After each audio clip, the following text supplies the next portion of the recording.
All right, hello.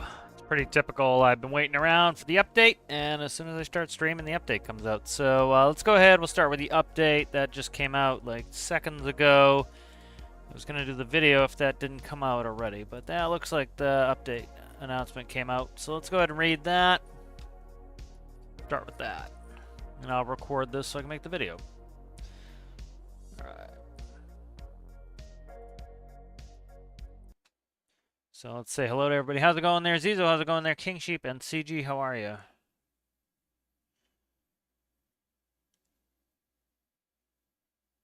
All right, so let's go ahead and we'll look at this. I'll record it for the video. And we'll go back to weekly update. This is for August 28th, 2024. The DLC tagged update. The first screenshot is by. Let's find the screenshot. Again, all screenshots come from the Discord vehicle showcase. So we got a boat in the fog. Looks like a crabbing boat in the fog. So pretty easy to find these. Again, most of them are not released to the workshop. So again, people keep asking for links. Most of them are not released to the workshop. It says right here that they can be used in announcements. Here it is right here. Pablo Escobar. Pablo. All right.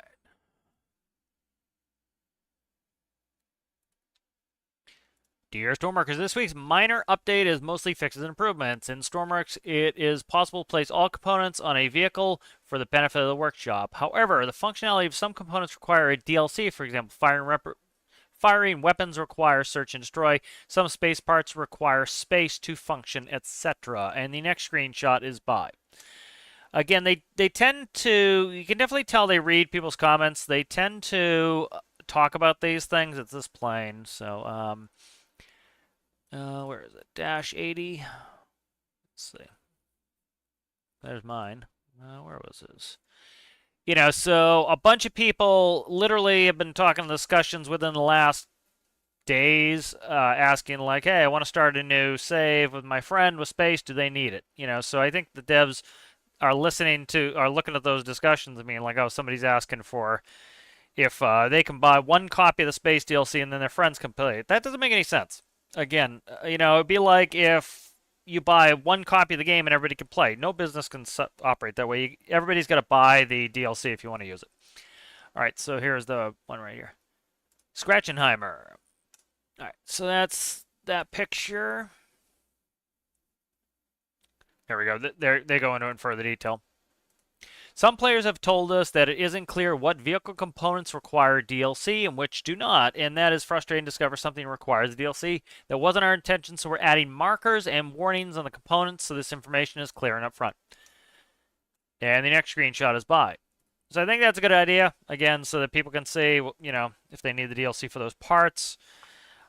You know, for example, there are a bunch of people who don't pay attention to the updates as much as I do. They don't go back and look at previous updates. I get that. So, like, for example, like the hydrogen electrolyzer. Somebody was asking if you need the space DLC to use the hydrogen electrolyzer the other day.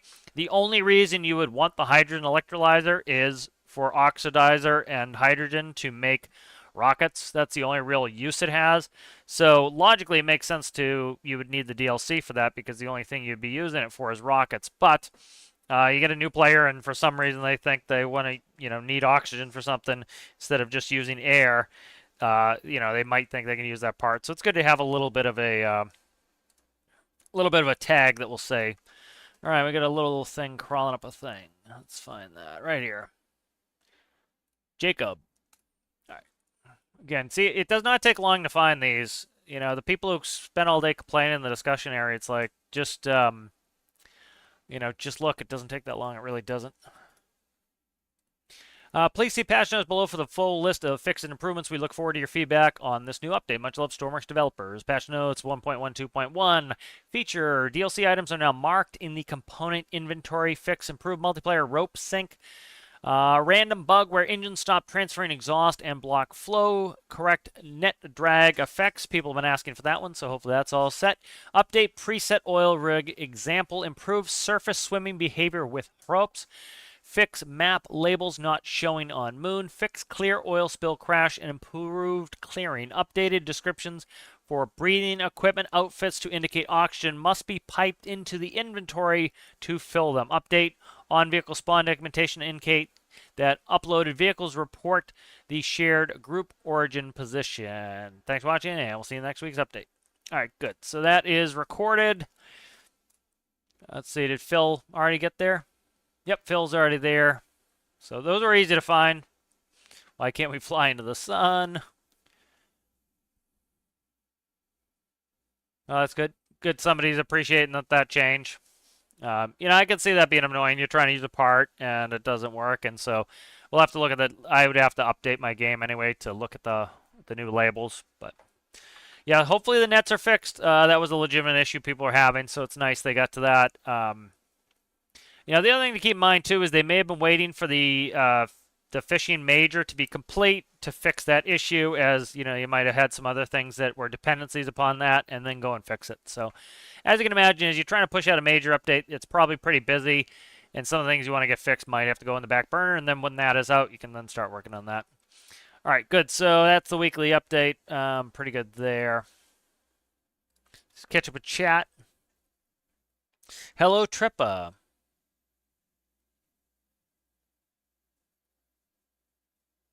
Yeah, it's true with submarines to just use oxygen.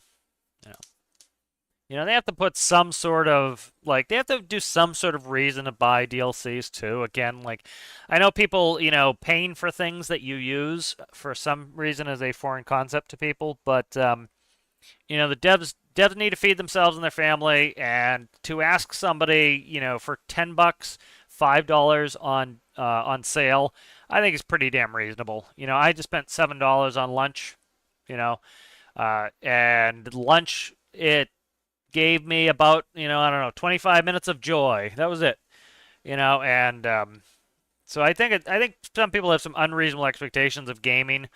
It's like, oh my God, it's a $25 game. Yeah, it's a $25 game, and that's not a lot of money in the grand scheme of things, Go spend $5,000 on vacation and $25 game. I think it's a reasonable price. All right, so trying to finish up the caribou for Alistair's challenge. That's due today. Let me save. I don't think I've made a copy for today yet. Let's see. Caribou 8, 28, 24, 24 all year long. Let's see. All right, so a new paint job on here, darkened up the green, changed up some colors in there a little bit, added some stuff. Been doing a bunch offline with this, so we'll kind of go through it a little bit, but this needs to be finished up for today. All right, so interior, we got some exit signs, no smoking sign in there.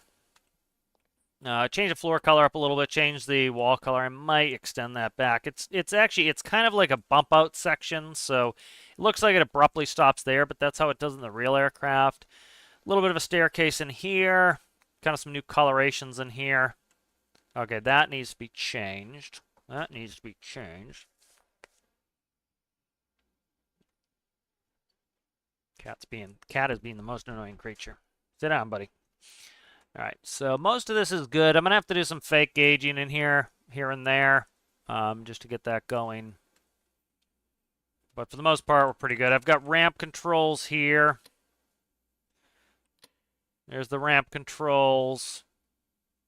Oh, that's new one's going to be in the way. I got to get rid of that last rib there. All right. Exit lights. Get off of whatever you're sitting on. There's exit lights. Oh, the cat is being so obnoxious. No smoking. That should ding. I got to see why that's not dinging. Cabin lights, red, are not working. White. Let's check, make sure, see if it's an electrical issue. No. Stick that up your ass. All right, we got to fix that. I think it's power somewhere, maybe. Buddy, stop. Cat's being super annoying. Dude, go somewhere else. All right, let's see what's up with this lighting here. No smoking's good. That's good. Okay, so this is supposed to also ding the... I think this is it here. Yep, that's supposed to be no smoking there, so that needs to ding off of that. All right, what is up with these lights? These were working, I thought, before. Let's check the merge on that. That's merged. All right, electricity, we got to run through. I don't think it was an electrical problem.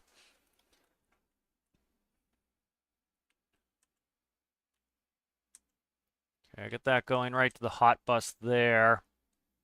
Don't like doing that. No, that's exit time. That's fine. Okay, that goes there. That goes there.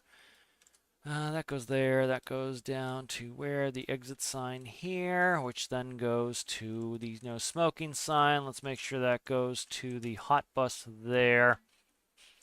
Finish that off. Let's see if we can get those running.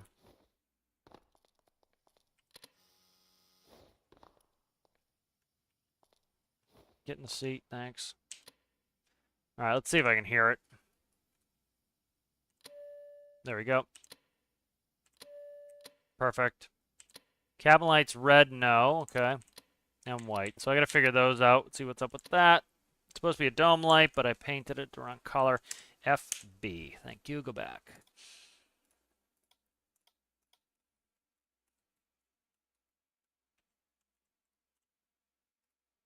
That's the right color. All right, something's fucked up with that too. Let's look. All right, what is actually nothing's triggering that light yet? Okay, I gotta fix that. I might move. I can't put that there, can I? Shit. I gotta figure something out with that. Could move this over for ramp control. I think that's what I'm gonna end up doing. Let's go like this.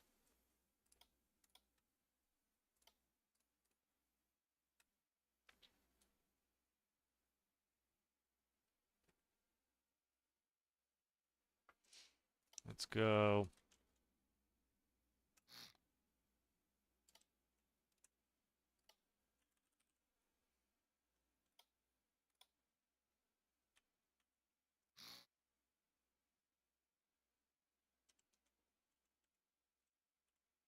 Hmm. Yeah, I could light there, but I can't put the switch there anyway.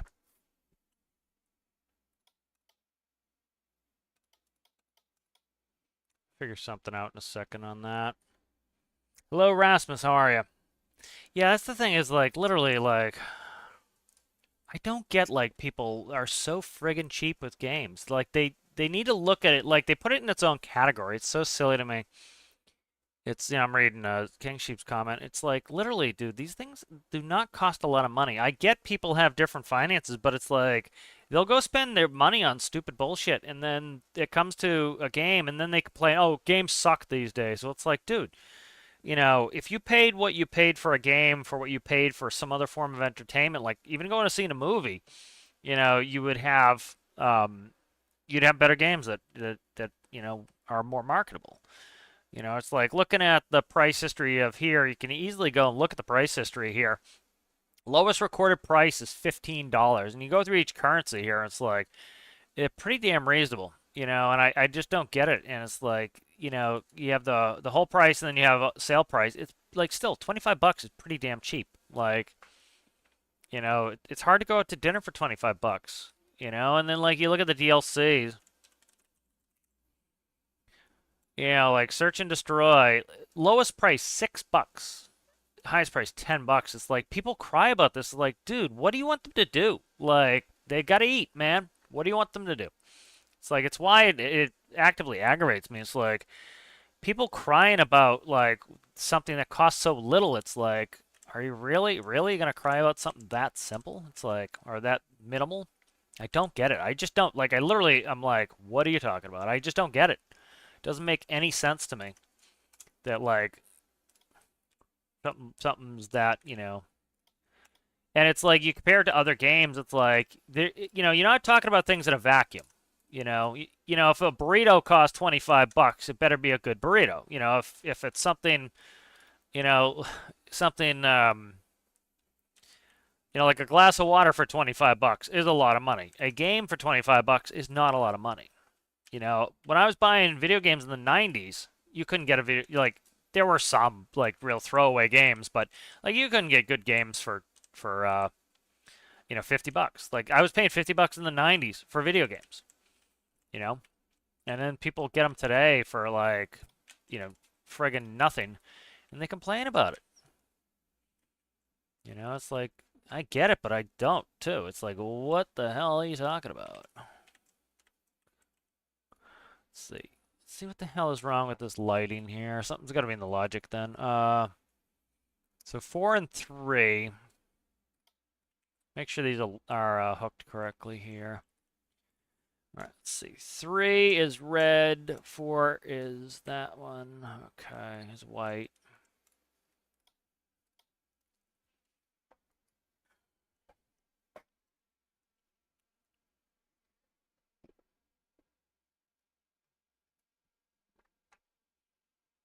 Oh, the dimmer component. I didn't put the dimmer component in. That's exactly what it is. I remember I was working on this problem before, and then I did not get back to it. So that's what it is. Let's see. That's what it was. I didn't put in a dim component, so they're at max dim. That would be why. So lights are 100% dimmed is the reason why they're having problems here. All right, let's look at this. I gotta pull the dimmer component out of there. All right, where are we at here? Right here. So it's. All right, that should do it.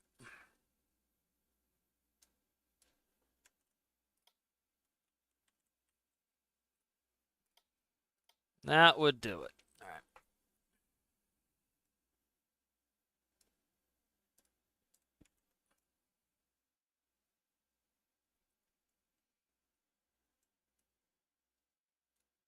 Ah, stop. Get the other one. There we go.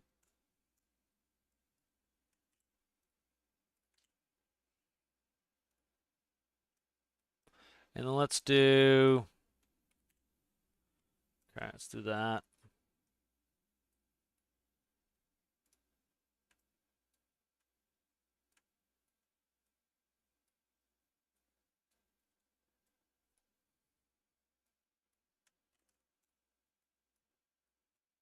All right, let's run that.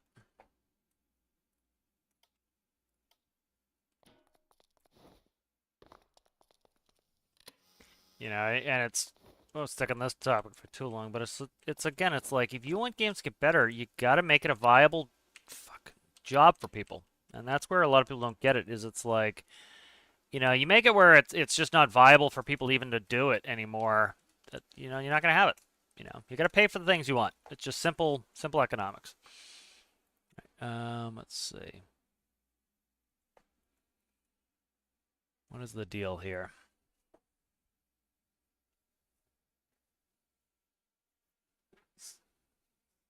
All right, that is the dimmer.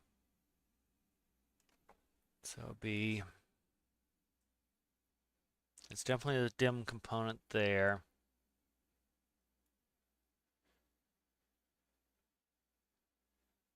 Two fifty five, 255.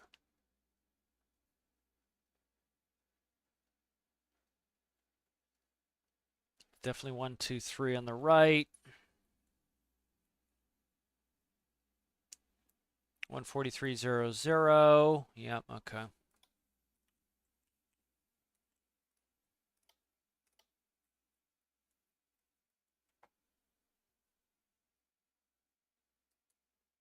Yep, 259, 259, 255. 1, 2, 3. Write that out. Yeah, what the fuck? Oh, it's probably these are not active. That could be part of the problem too. 2.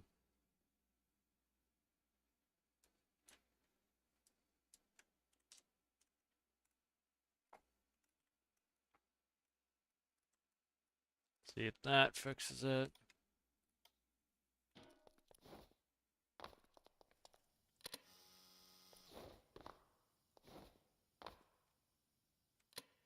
I had these working earlier. I don't know what I did to screw them up. Let me make sure they're getting power.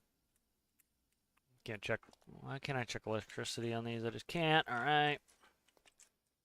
Make sure it's infinite electricity just to make sure. Yep, yep, yep. All right.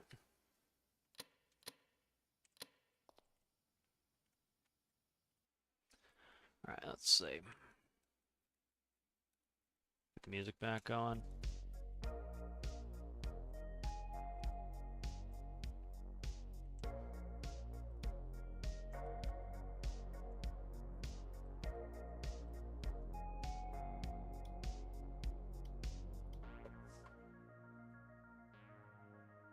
All right, exit no smoking. 3 and 4. Right there.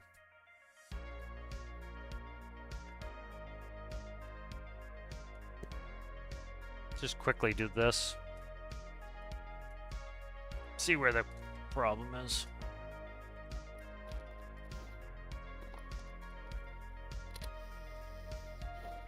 All right, so that's not the problem there.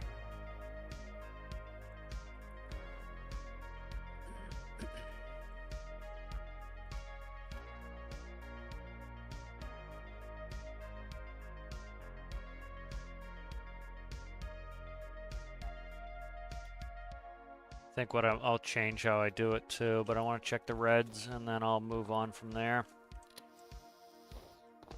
If the reds are off. Yep, okay, they're working, they're just backwards. All right. What is that? 4 is white. Okay. FB, stop. All right, there we go. All right, we're getting to the end here of that. All right, 4 is white. That's this right here. Okay, what, let's see. We had white off that one. I'm trying to see why it was running white without. Stand by.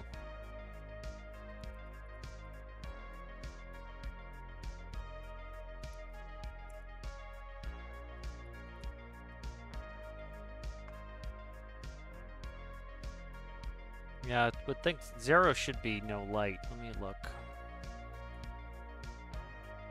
Oh, I had nothing connected there. That would be part of it. Let's go like, I'm trying to see.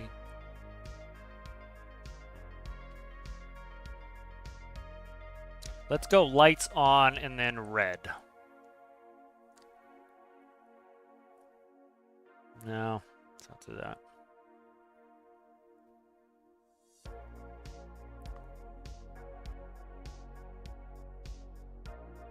Might do that. Let's see.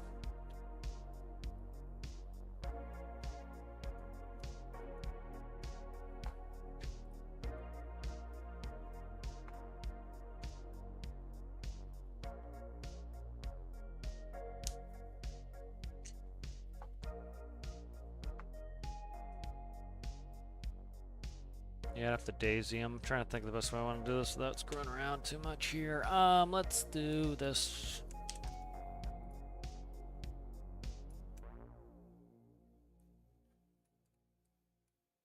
Okay. So 4 is going to be white lights. So I would do that. And then 3 would operate that. We don't need that then, huh? We don't know, so.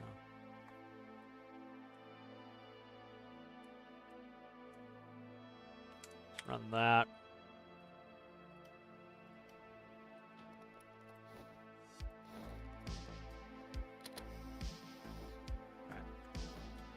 Let's go red lights, white lights. All right, that works.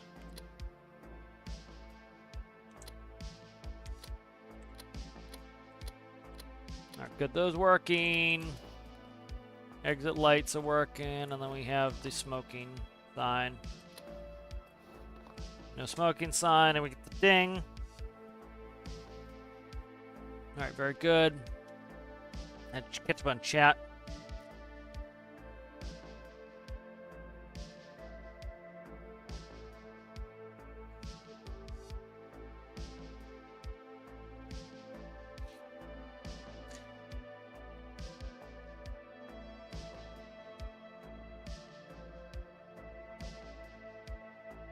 You know, it's like there were some people talking today on Reddit about, not Stormworks 2, and then, of course, people who didn't bother reading all the announcements that didn't know about them, and all this other stuff, and rehash all the old shit. But at the end of the day, one of the reasons why the devs, I don't think, would go back and make Stormworks 2, and, they might make it sometime in the distant future, but one of the things is, they don't need to. The aesthetic of the game is a cartoony aesthetic. That's kind of timeless. That lasts forever. You don't really need to change that. And so one of the issues you run into is like what happened with Ark 2 and what happened with Kerbal 2. I know Zizo talked about spending money on $50 on KSP 2. I did too, and then they just closed the game. And one of the issues you run into with that is the new game needs to be everything the old game was, but better. And so the problems with that are you essentially, for the most part, are almost rebuilding the game completely. So when you're putting out the sequel, you have to rebuild the entire game from scratch to get rid of problems, to make everything work better. And so you do all that work essentially for free to get you back to the place you were at. And then if people are going to spend new money on the new game, they want it to look better, to perform better, and you also have to have new features. And so that is a hell of a lot to do. And the problem is you get into situations where, for example, here, we'll quickly look at SteamDB for Ark 2. Like, I'm loving Ark 2. I really like it. Ark Survival Ascended, whatever they're calling it. But essentially, it's Ark 2. And a bunch of people's complaints were that, oh my god, it's just a reskin.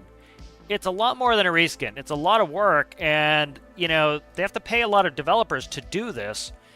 And it's, as far as I'm concerned, it's worth. So if you look at Ark Survival Evolved, you have 25,000 people in game. Let's look at the charts. So you had a 30,000 peak. If we look at ownership, we're between 16 and 24 million people own the game. All right, so let's look at Ark Survival Ascended. All right, Ark Survival Ascended. There's half the number of people in game, right? The peak is about this is the all-time peak, is about a third of what the old game was. And if you look at the copies, there's 487,000 to 1.78. So here, let's duplicate this. Here, let's go back. That's evolved. Duplicate that. See if I can go forward on that. Okay, so here's the difference between the two games. All right, so this is the old game, 25,000 people in the game. Here's the new game, 12,000 people. All right, I much prefer Ark Ascended. I think Ark Ascended made a lot of huge, great, innovative stuff. It costs the developer a lot of money to completely redo the game. Now, some people say it's just a reskin, but it's not. You took the whole game and you ported it into a new Unreal Engine 5, and then they changed a bunch of things that people have been asking them to change for a long time. The game looks incredible. Now, part of the issue with this game is as with the old one, is you need a reasonable PC. And a lot of people have a shitty PC, and they think they have a good PC, and they don't. They think they have good internet. They don't. And so part of the problems you'll get is you'll get a game like this where finally, after how many years? When did it come out? Release date was 2017. All right, so, 7 years ago. All right, it says it right there. 7 years ago. So you have people now who have a good enough PC to run the game 7 years later, all right? And those people who finally got their game to run Evolved, they have a shitty PC for Ascended, and their shitty PC cannot run Ark Survival Ascended. So what do? They don't blame themselves that I have a terrible PC. They blame the game. Now, some of those same people would be like, hey, if you barely made any changes to Ark Survival Ascended to make it Evolved to make it Ascended, they would say you didn't change enough for me to buy a new copy of the game. And so the problem then becomes you have all these people who they both want the game to look as best as it can, but they don't want to do their part and get a PC that can run the game, and then they end up not buying the game because they're not going to get the PC. So the problem is the developer here, again, the last game, 7 years old. I assume they want this game to last for 7 years. So this game needs to still look good in 6 years. All right? And so for this game to look good in 6 years, you need a really high-end PC to run it. And so a lot of this shit is people who, their PC is just garbage and they can't run a modern game. And so guess what? Stick with the old game until you get a better PC. And so that's part of the problem. So the developer puts out this new game, and if not enough stuff is new, like say for example the graphics are really good, there's enough new changes, there's enough new things to do, then you end up in a situation where, again, you get more people playing the old version than the new version. Now, what I think will happen over time is as people finally start building new PCs that can run the game, they'll get it. And the numbers here will go down and the numbers here will go up. But that's what generally happens. So, like, the same thing would happen with Stormworks 2 if they made that.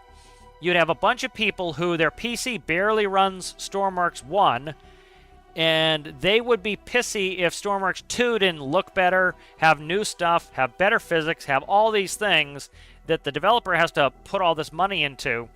And then at the end of the day, if they don't get a new PC, they're not going to buy the new game anyway. So they want all these things, but then they're not going to do their part and buy the game.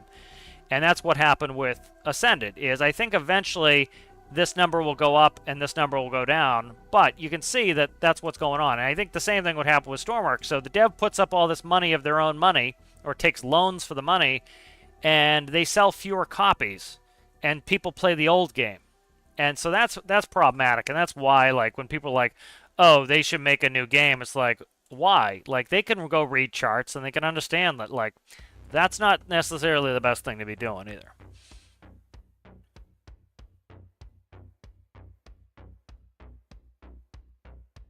Yeah, exactly. That's the thing, is like, you've got to, it's the same people that complain about restaurants closing, and you ask them, when's the last time you've gone? And like, oh, it was like a year ago.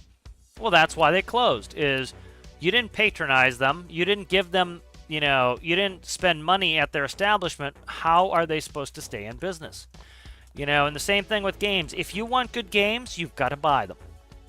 And you've got to show people that this is the type of game they can make money on. People say, oh, they have the same junk mobile games. You know why mobile games are so popular? Is because people buy them. If people didn't buy them, then they wouldn't be popular.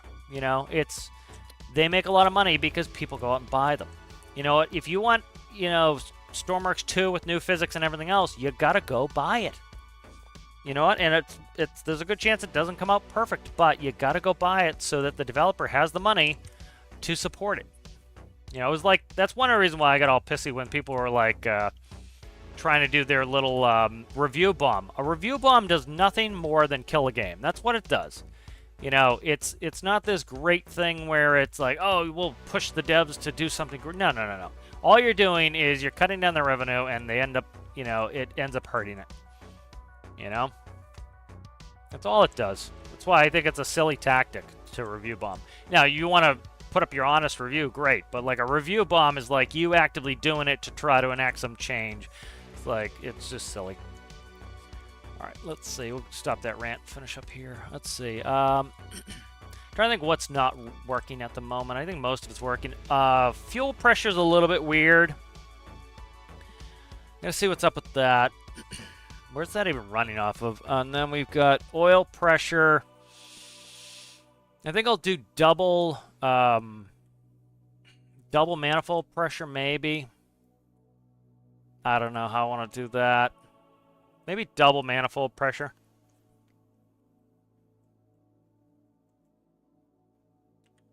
Right here. Yeah, it's just a lot of these people don't understand anything economics-wise, and it's like, you gotta make sure that, you gotta make the game attractive to new players. It's like when they say, oh, just do fixes, don't add new stuff. I'll get off the rant soon here, but like, again, let's look at SteamDB. Like, we can look at my own numbers. Like, I can see that a lot more people have been playing Stormworks by how many people have been watching videos. I can look at the research tab and see who's been searching what in regards to Stormworks. And you can see that because of the latest major update, more people have been playing. There's your peak of people playing the game because of the major update. It happens every time there's a major update. We get a small peak, and we get major peaks on the DLCs. Alistair did a good video on it. And that tells you what's, you have a player who like had very limited interest in stormworks until there was fishing, and they bought the game. That's new players, new revenue to come in and play the game. So the devs need to put out new stuff to attract new players. That's one thing they have to do. And those of us who make content for it, like we put out videos on the new thing. And then some player who's never heard about stormworks ever in their life sees the new video and like, oh, that looks cool. Fishing looks like fun. And they buy the game. And then some player who's been around forever who has paid their $50 and never paid another dime, well, the dev's never going to get any new money out of them. So it's great that they still play the game like me, but you need a new opportunity to get new revenue out of your old existing players, and one of the ways you do that is with DLC. And as you can see, it works. Those are DLCs. It works. And so you get an older player's been around longer, and they buy the game. They buy the new DLC. And other games do it through subscriptions. You have a monthly subscription like WoW. Every month you pay to keep playing WoW and the new content for WoW. And so that's a way to get a player who's been playing WoW for the last 25 years to be able to say, hey, I like WoW. I would like to, I would like to play the new content in WoW, All right, what's manifold pressure off of this? Let's see, 70, 1 and 2. All right, 1 and 2. So that's how that whole thing works, and a lot of those people just don't get it. That's what you need to do to get people interested in these things, Let's see, 1 and 2. I could actually get rid of that shit too there.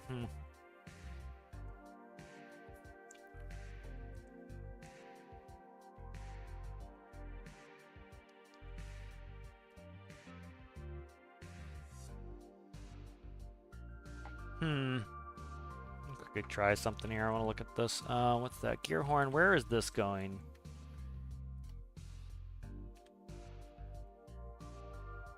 Was it right behind it? It's right here.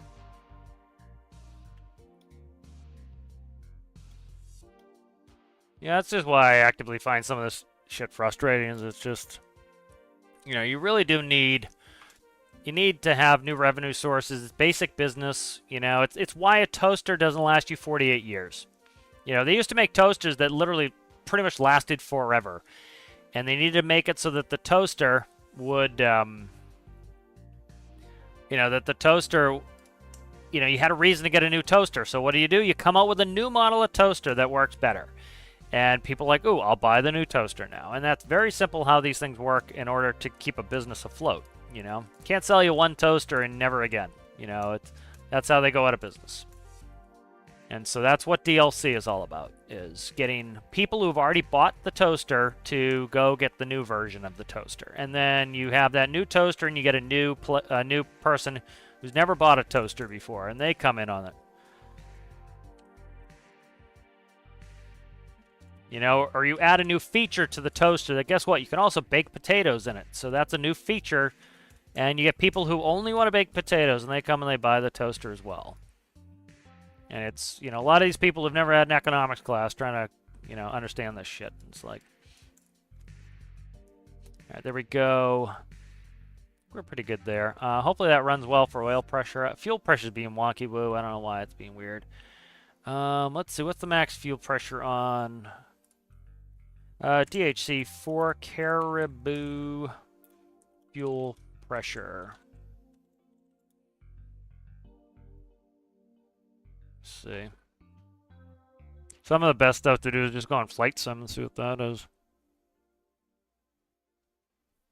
Alright, let's let this load up.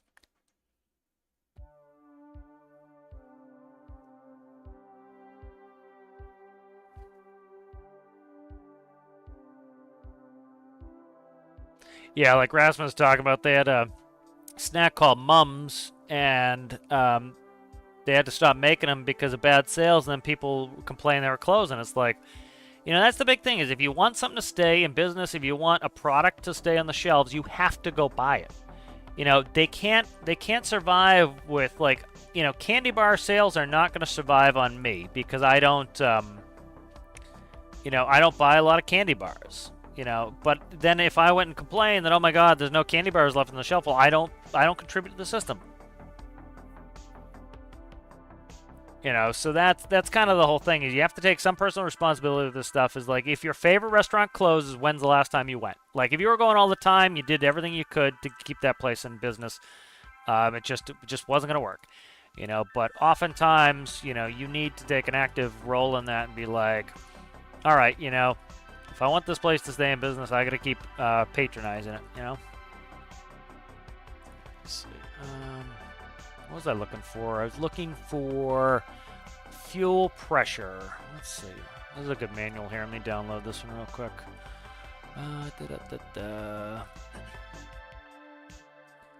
Hopefully get finished up with this soon. I'm at the point where I kind of like to be done.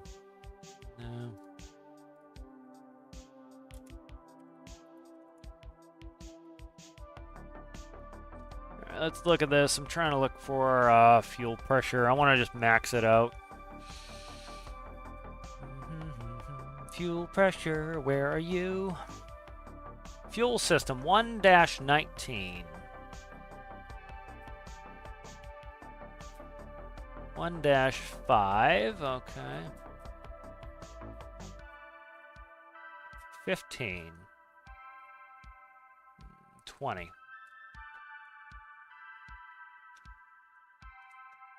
Winter operation. It's Canadian. Every day is winter. Oh, this one might have a search function. Ooh, this is my new favorite. All right, fuel system. Epstein's warning. Fuel specifications. Let's see. I want to know what your pressures are, please.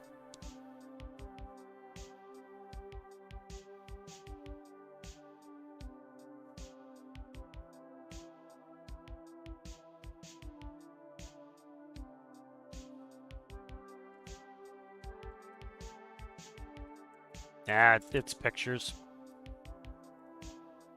Yeah, it's not. Just let me search it. No, it's let me search it. Okay. See if I can find pressure. Just taking a second. It's got a lot. Holy Jesus, 1,500 examples of pressure. Let's see if I can find fuel pressure. Yeah, it's populating, so we'll be able to find it. Nice. The other one, it was just pictures. This one I can actually search. All right, let's see. Fuel control unit. Sealed assembly contains air-loaded fuel pressure. Okay.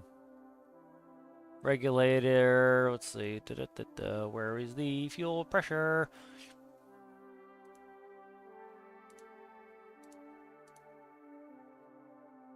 Okay, right there. 5-105. All right, 5-105. Wow, that's way the hell down there. 5-105. Stop scrolling funky. 5-105. Let's go to there, maybe. 5- we're close. Getting closer. 5-54. That's 68. No, they're close, but they're not exactly right on the money because of the probably index pages. 105 right here. Let's see.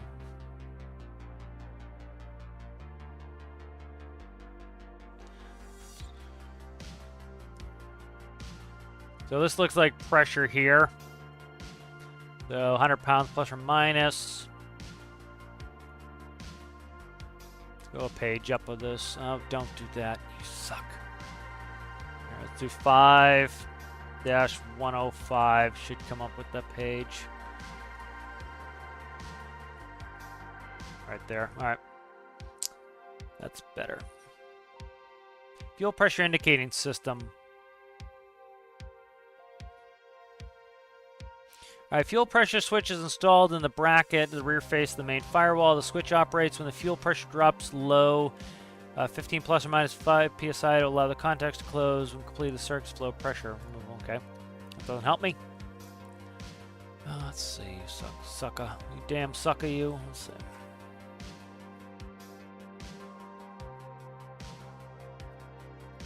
Can't imagine the pressures are that high. So let's say 10, 40. So let's say divide by 20 maybe. Let's run that.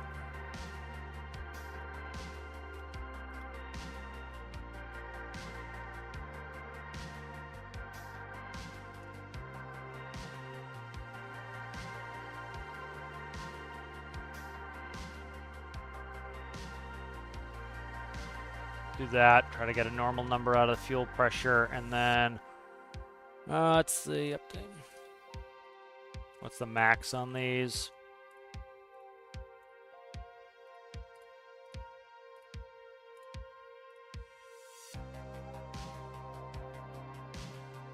Yeah, that should be fine.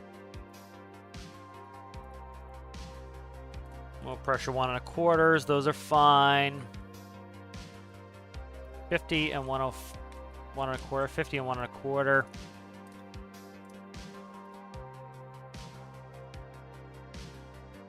This is oil pressure, I think, here. Yeah. Let's see.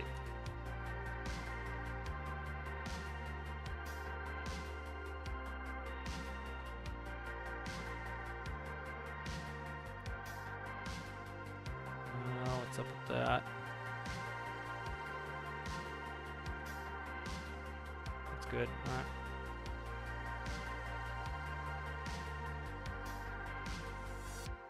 And fuel pressure, let's see, what are we doing? That was 50.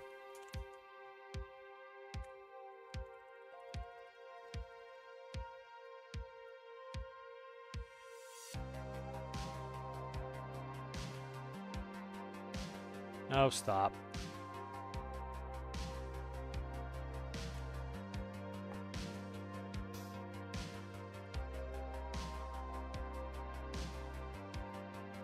All right, that'll work for fuel pressure. Catch up with some chat here.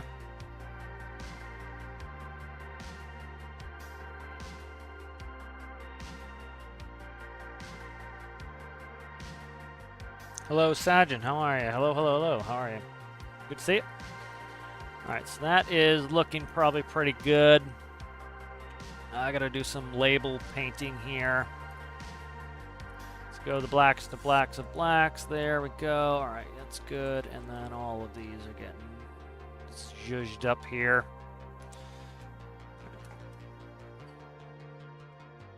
And then what am I doing? Greens on that. That's green there. All right.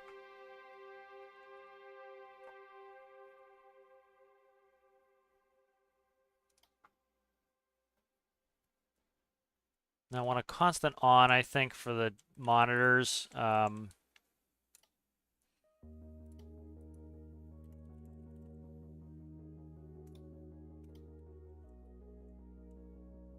Stop with this dual shit. No symmetry, please. Thanks.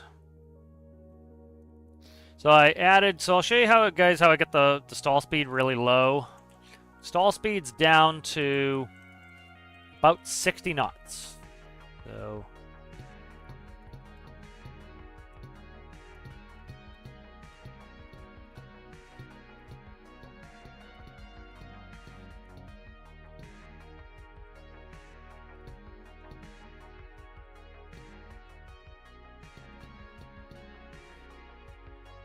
bunch of these. Which is the only one that needs a backlight? This one. All right. Yeah.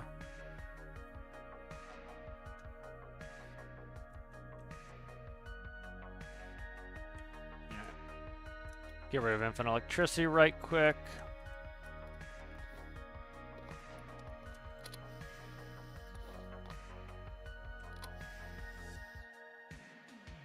All right. Why are these powered is the question. These should not be powered. Let's see why those are powered. All right, we got a problem here. Let me check, make sure I got infinite electricity off. It is. Okay.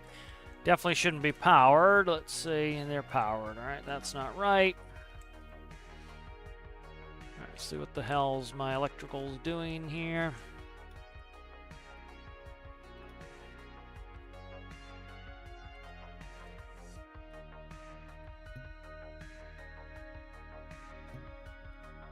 Let's do this. That doesn't need power.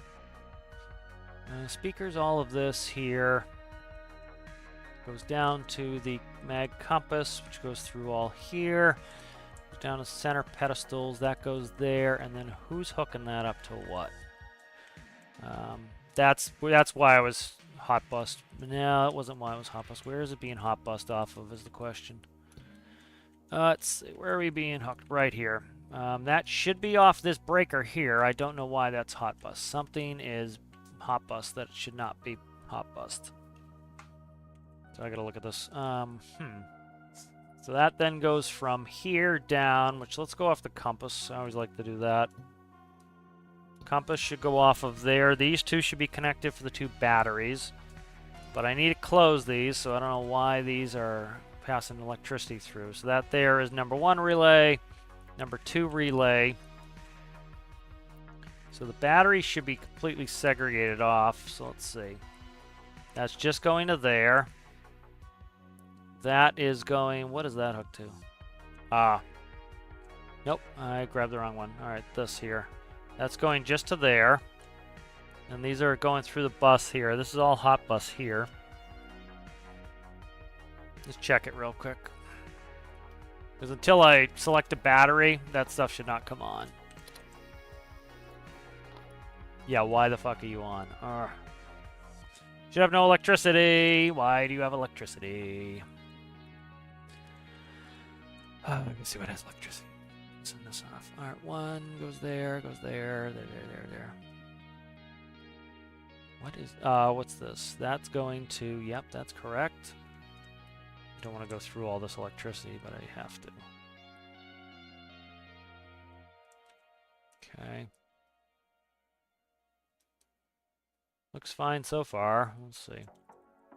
Something on the overhead panel is it getting pissy with?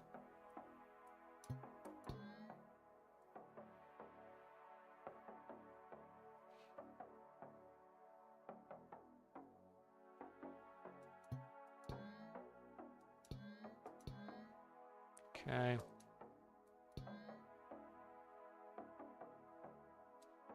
Goes to the back panel.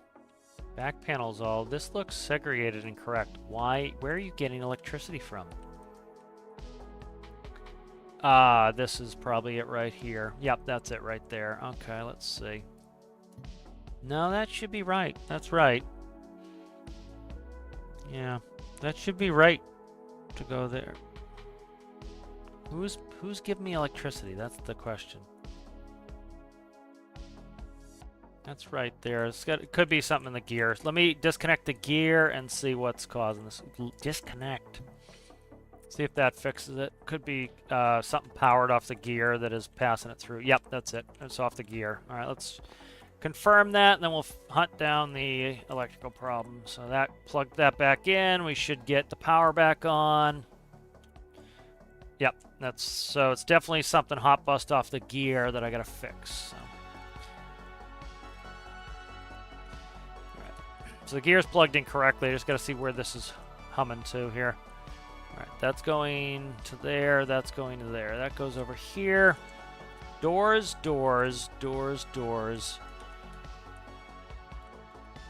Pivot. What is that? That's where, nope, that's not connected. It shouldn't be connected there. It's not. Alright, so that side looks fine. Yeah, that side looks fine. Alright. Check this side. Comes up over here. There. Nope, that's not, see, that's not connected to anything. What the hell? Where is this getting power from? Something in the gear system is giving this power. What the hell? Ah, right here. Perfect. Alright, that was it. Alright. Yep, that did it. Alright. Perfect. Alright. I'm going to probably get rid of this front door. It's only supposed to have 2 doors. The reason I did it was if I put my pallets in, it's tough to get inside. So I don't know. Alright, so we go ahead and turn the battery on. Everything comes on. Yay. We shut the battery off. It's going to die. Turn the other battery on. We're good. Alright, it's going to die. Gorgeous. That's what we want. Alright, let's go for a quick flight. Shut the door here. We don't live in a barn. Alright, so a battery on. All right, now the priming doesn't actually do anything. We have fuel pressure. All right. Let's see what we want to do. So a start procedure, we need to push the mixtures all the way up. They don't need to go all the way up, but they need to go up. The mixtures actually do control the stoichiometry of the engine, so like a real mixture would. So mixtures are going. We'll do anti-collision lights are coming on. Make sure they're on. Yep, anti-collisions are on. Good. All right, next thing we want to do is we want to pick the ignition of the engine we want started, which is going to be our left engine, and then start. All right, one is up. Generator comes on. See, we have a small discharge on that. All right, we're going to go ahead and shut the ignition off. Put the parking brake on. We're going to go ahead and we want to do engine 2. All right, we're going to go ahead and we can prime it if we want to.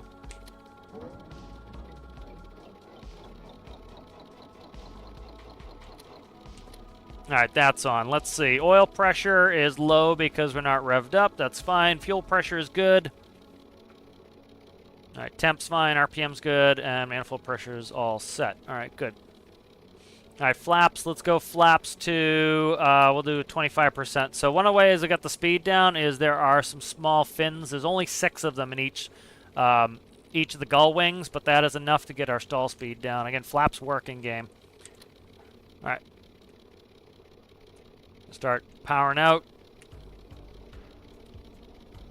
And as you can see, we're starting to make enough electricity now that the engines are spooled up a little bit.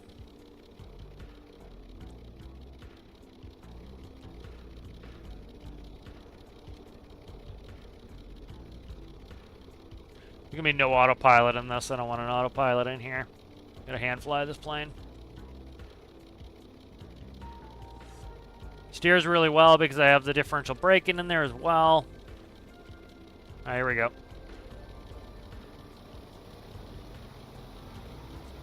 Positive rate.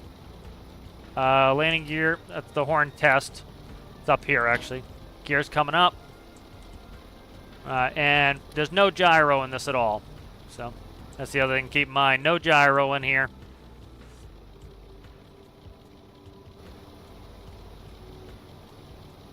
Why is it not adding in rudder? It's not adding in rudder. Shit. I gotta look into that. That could be electrical. Definitely not adding enough. Let's see. What the hell is that? Let's check that for electricity. So let's go in for electricity. Could be an electrical problem. That's real anemic in a turn. It's adding rudder. It's just not adding enough. What the fuck? I had that fixed last time. I don't know, weird. I gotta fix that. All right, let's go ahead and we'll come in for a landing. I gotta fix the rudder. I did move it. I may have disconnected it by accident. All right. All right, landing gear's coming down. We should get a gear horn if I put the flaps and the gear down and the thrust back enough. I don't hear it at the moment. So we should be getting the gear. Well, we got the gear down now. I put the gear down, so it's not going to do it. See if it will bitch at me with the gear horn. So usually if your flaps are full and your throttles are back, might get a gear horn. I can't remember where I have it set. All right, let's go ahead. Gear down. Yeah, the horn's working, so I don't know what it is. I got to look at that too. All right, so we got a nice slow stall speed now and get down to about 60 knots. So. All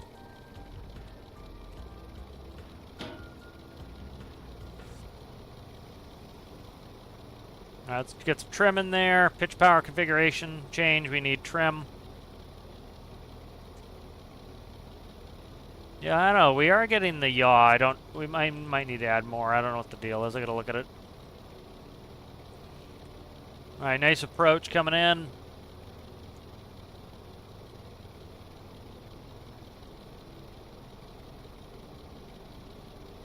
Pull a little bit of power off. And again, every time you change power, you got to retrim. So we'll retrim a little bit here. A little bit more power. Looking good. Real nice slow speed like it should. That's a big part of having short field landings, is having an aircraft that can get down to slow speed. The slower the speed, you can actually get it stopped quickly.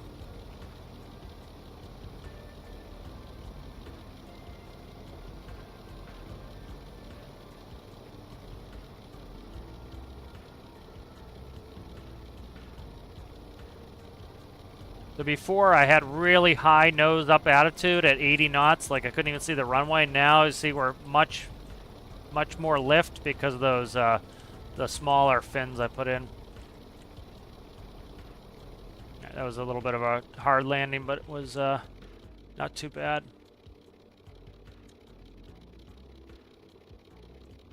All right, good. So nice short field capabilities on that. All right, let's bring that back. See what the hell's wrong with this rudder. Why are we having rudder problems is the question. All right, that is the question. Check control surface electricity. Well, we know they're working, but check it anyway. So those are the fins I put in to give myself more rudder. The rudder's flap. There are flaps in the gull wings, but I can't do the angle that would happen IRL, so I just went without. You know, that's why they're in there. We have much more that I don't have. So let's see. Let's check the rudder on this. Let's go into this over here. That's why it got disconnected. So the tuner, nope, the tuner is fine. Let's see. Seat combiner is going off for that left seat, which I do need to put the seat combiner in. That's a good reminder of that. We'll do that soon. All right, yaw bank 0.6.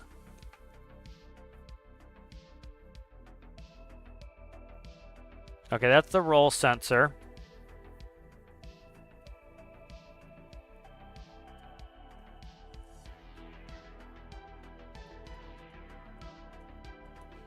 All right, let's see.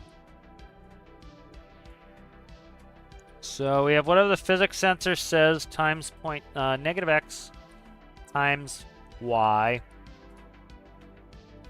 plus z. That looks right. A very minimal yaw, though. I don't know what the deal was with that.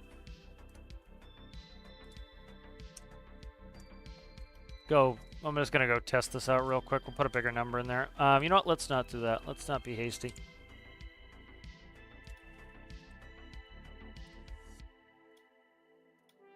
Let's go tune this rudder up again. I don't know how it got screwed up, but it did.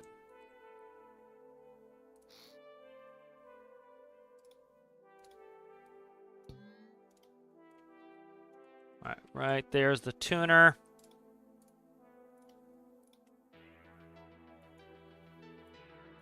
All right. I hook that up. It's hooked up. All right. And 0.6 was the number we had in there.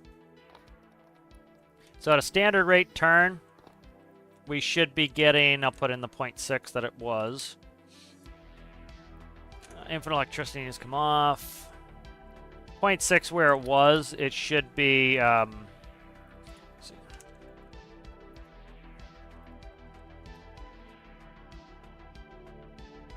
it's 3 degrees per second, so 360 degrees in 2 minutes, or 180 degrees in 1 minute. So we want 180 degrees in 1 minute is what we're looking for. All right, so let's go ahead, start one. Mixture is going all the way rich.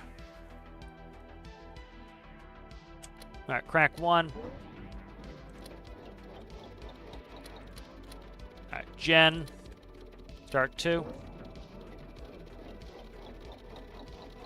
All right, two's up, gen,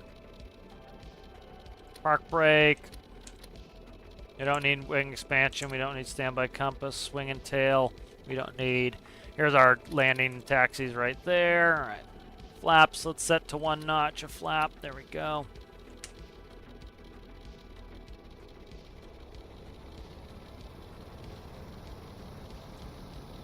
All right, positive rate. Gears coming up. Flaps are up. All right, so we'll start our turn here. All right, so let me see what it. Stand by. We'll quickly. I gotta see what the bank. I want to verify the bank angle. I'll make sure I get that right on the money too.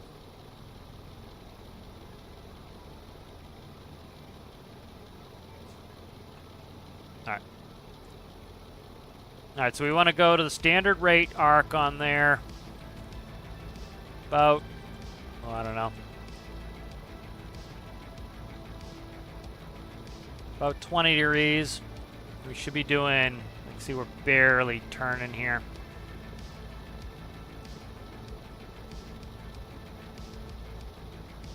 That's better.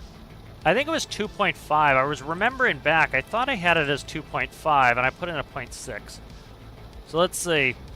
All right, let's go ahead and level out. All right, so there's a 180. Gonna get a timer going here. Stand by. Let's do a stopwatch.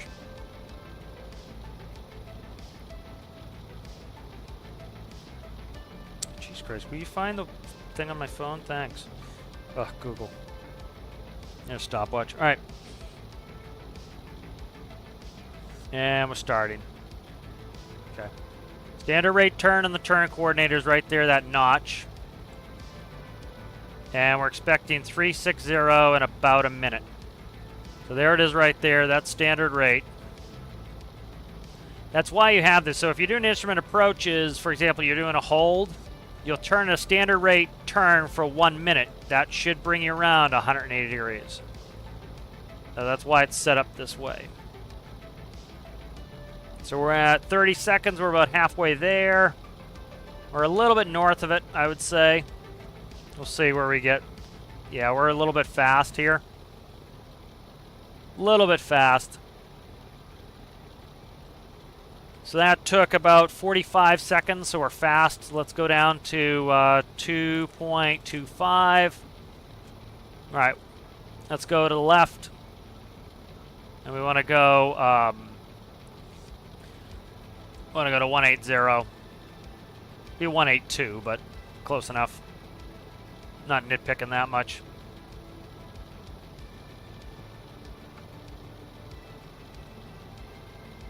So this is what it should feel like. And then the more bank you put in, the faster the turn's going to be. But again, when you go to standard rate, you want it to be 180 degrees in a minute. Oh shit, I didn't time. God damn it. Stand by, I gotta fucking do this again. Alright, what are you talking here? 229, so 152. Alright, 152, starting now. We're looking for 152.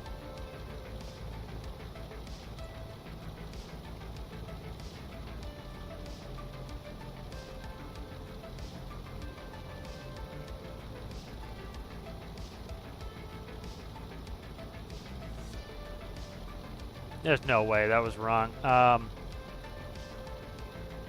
052. Yeah, 052. I did the math wrong.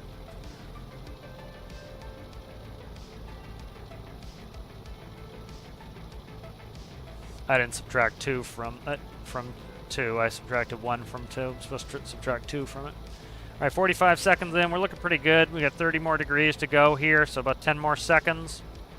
That looks pretty damn good. All right, and that was 55 seconds, so I will shave just a tiny hair off that. So we'll go like that, and we'll call that dusted. All right, good. So that is our standard rate, so that's working now.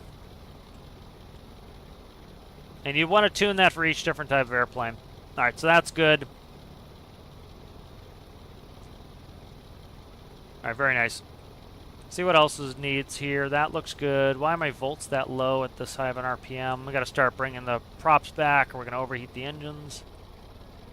See if we can get a better landing in here.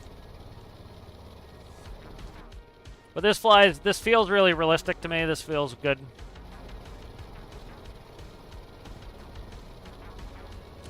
Went flying yesterday.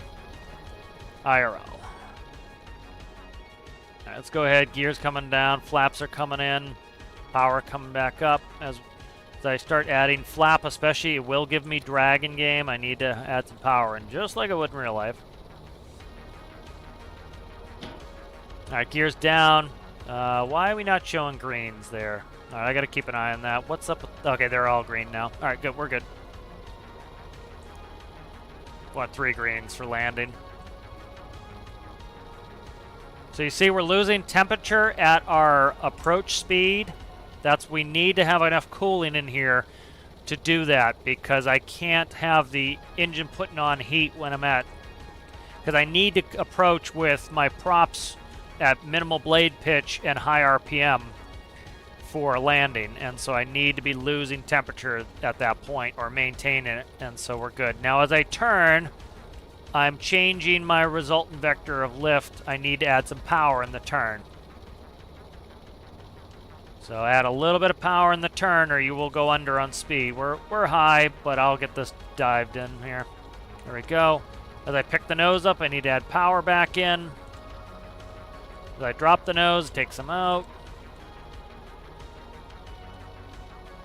There we go. A little bit of flare, so I'm adding power as I pick the nose up, and just let it settle in. There we go. Very nice. All right, good. And we'll hit the slam on the brakes just to show that we can land short. I don't know what I'm going to do, if I'm going to even do reverses on this one. I'm supposed to be able to do reverse pitch, but what I might do is ground sensor, plus if you hold the down arrow on the thrust, it will put it in reverse. And when you let go of it, it will take them out of reverse because you have armed reverse. It's flying in preparation to go back to do it as a job, so I need to get some stuff done just to be current so I can go back to working. But hopefully be back to it doing it as a job soon. So that's the goal.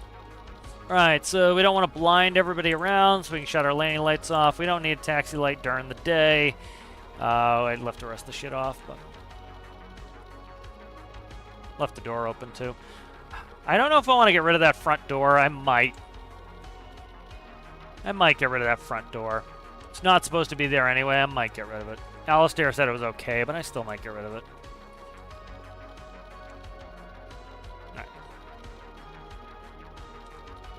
Alright, set the brake, and then to shut the engines off, you bring the mixtures back, just like you would in real life.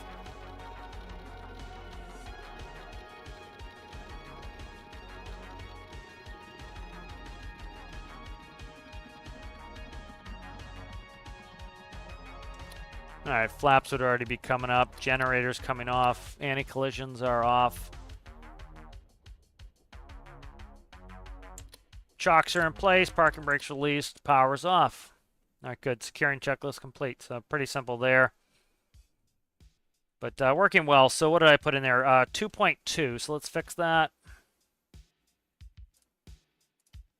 Let's go right there.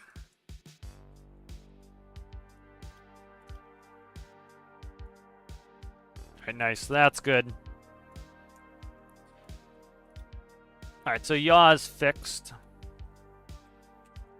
What else do we need to fix? I don't know what this is. I might try to do a radio. I don't know.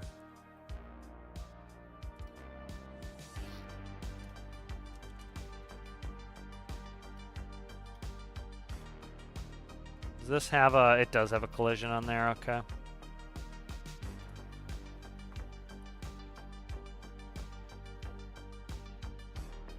Trying to think how if I want to do a radio.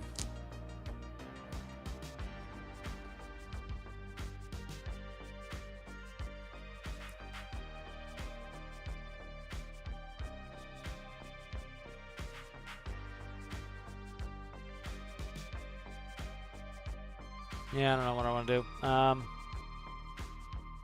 Look at some stuff in a second. These are supposed to be heater controls. Let's look at the manual.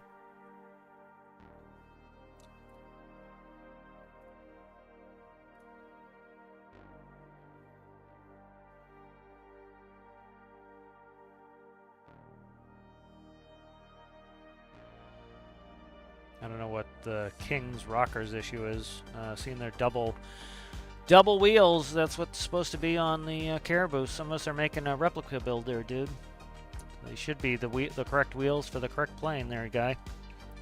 So, let's see. I'll know how I live unsolicited criticism. Let's see. Check the manual, and we'll go into heating. Probably go grab a coffee real quick here in a second. Where was the 4 manual? That was... Oh, Jesus. What is this? What was that I just downloaded? It's a PDF. Why would you open it with VLC Media Player? Are you nuts? It's trying to open this with VLC Media Player. It's a PDF. I don't know, man. Let's see if I can find it. DHC4 Caribou. Yeah, here's their maintenance. I downloaded it as a PDF. I don't know why it doesn't want to save it as a PDF. I'm gonna go grab coffee real quick while this loads.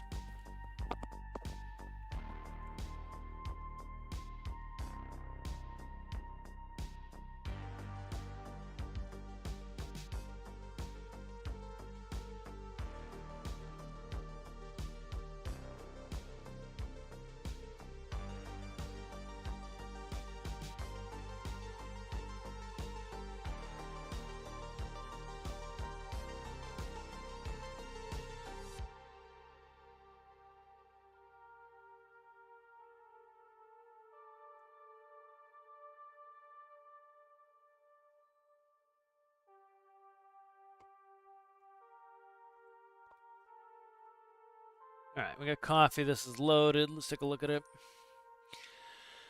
Alright, this one I like because I can actually... let me see if I can save it one more time and have it not be weird. It's a PDF file. I don't know why it didn't want to save as that. What? Keep the thing. Oh my god, what the hell's it doing now? Just do it, you scum. Alright, whatever. We can use this. That's fine. Alright. Being obnoxious. Being obnoxious.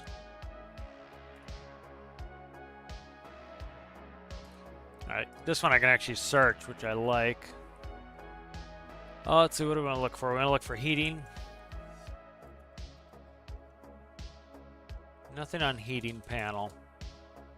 Start looking around. Alright, what's this next page here? Access panels there. Heating system, heating system.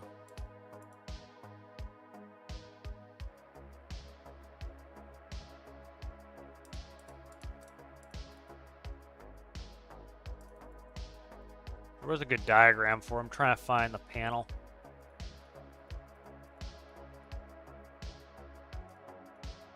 Because you got to preheat a lot of these because, again, it's Canada, it's cold, so you got to preheat engines and so there's preheater setups and everything. Flight compartment heating, that's relays is 421. It looks like it's in the utilities. It's somewhere in the utilities panel here. So the panel's behind right there, 15. Right here's the panel. All right.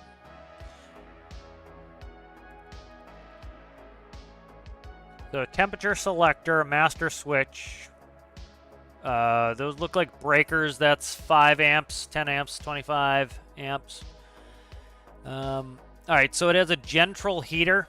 So that's just a brand name, but you're using you're burning fuel to heat. So you see you have a heater spark plug here, and so you actually burn fuel to heat. That's how a lot of these. If you're not using turbines, turbines have a large supply of hot bleed air. You can just use it off the turbines. That's how you heat a jet or a turboprop. You start getting into reciprocating engines. Like if the engine is right next to you. Like, let's say the engine's right in front of you, you have a single engine, you can take, air will go over the exhaust manifold and then just go into the cabin. When you have something like a twin engine, you tend to have a the brand was Gentral heating, and so you would burn fuel to heat. the cabin. And so that's why there's a bunch of stuff here where you have to, like, for example, you have to turn on the fuel pump in order to get fuel into the system to heat the cabin. So it's actually, like, if you look, one of the diagrams we just went by, let me look. Right here, that's the central heater right there. Again, probably a different brand. But you have to actually, you know, bring in air, blow it through, and then burn fuel to be able to heat the system. So trying to decide how we want to do that, but this is going to be the panel for it. All right, so temperature selector, master, fuel. Try to decide what I want to do with that for fuel. All right, so I want to do this panel. Put that off the side. We'll start working on that. All right, so that's what this is all about here.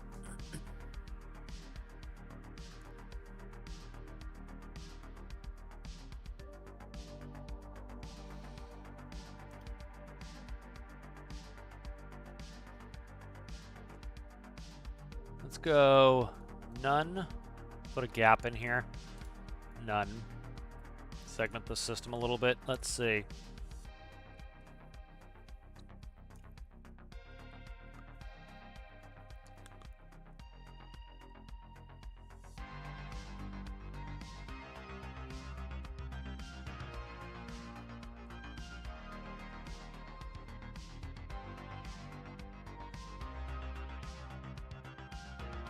I don't want to do this.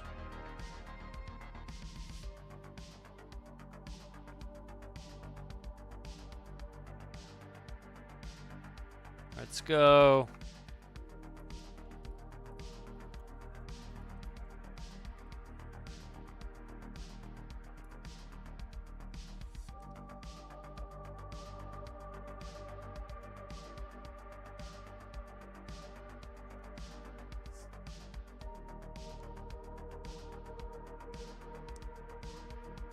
We could do this. Let's go.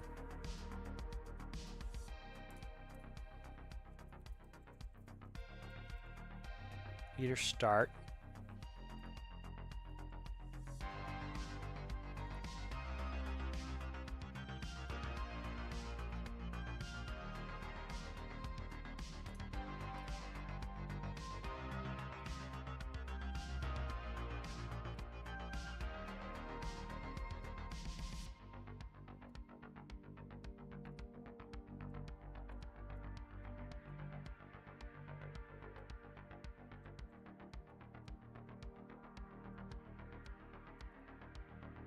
I didn't mean to put it there.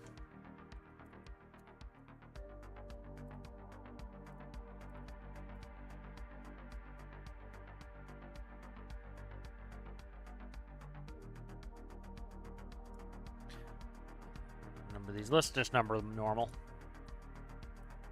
That makes it a lot easier.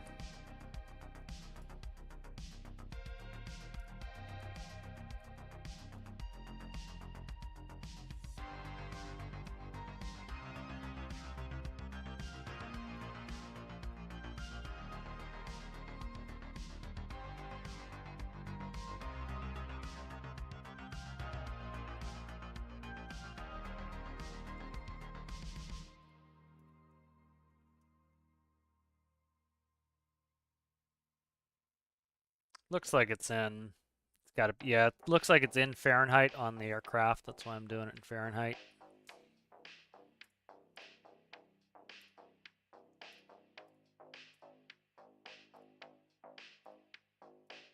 And what's the last one we have?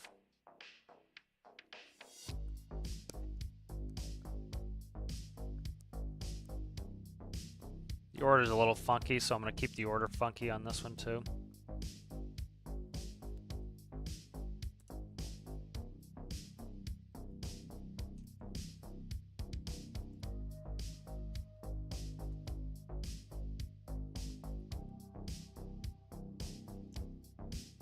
All right, let's do that.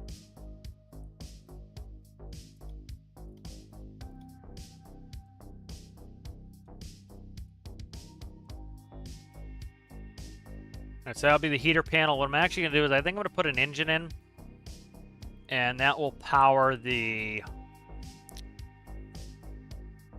electricity for the heater.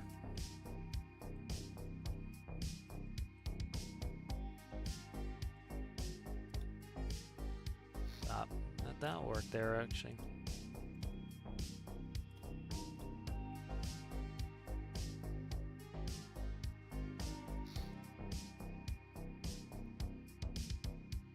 Trying to see if I can do this without having it visible. May or may not be able to do that. Sometimes if you don't put it in the same body where it's visible, it won't heat properly, so that's kind of annoying. Yeah. Could XML something over it.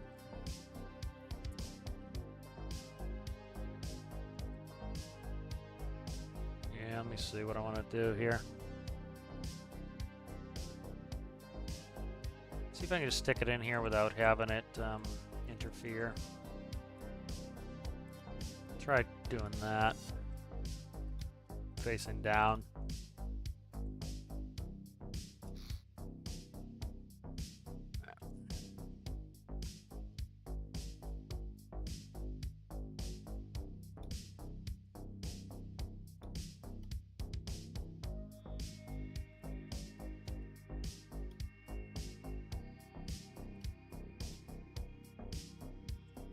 And from the cooling tutorial, if you watch that, you can go ahead and see what the... How am I getting fuel to here is the question. Let's see the cooling on these things. Don't know how much I'm going to need to run the heater. Let's see. Curious about that myself. Let's see.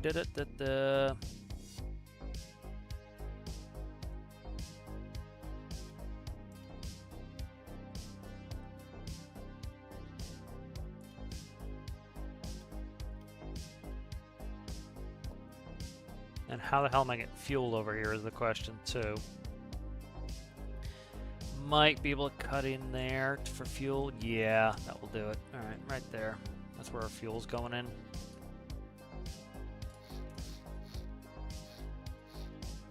And we'll run off one tank for fuel.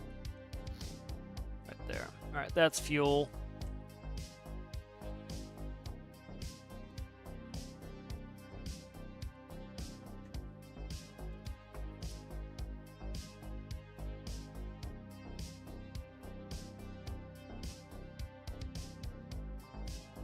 Trying to see how small I can make this.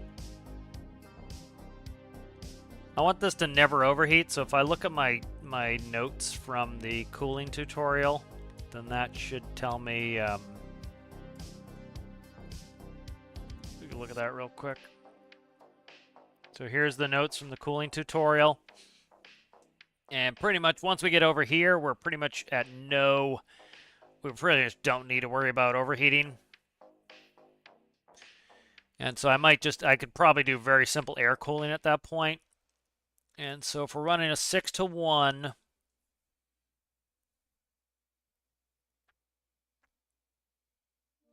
takes 16 minutes to overheat. We're making a lot of S-watts. We're making 4.96, so I got to test how much S-watts that heater uses. So let's do this. Let's save this.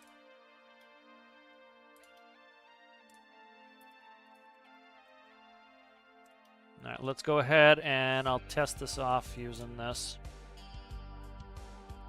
There's the cooling test rig. And there's the 6-to-1 right here. I think this is the 6-to-1 right here. Yep, that's the 6-to-1 right there.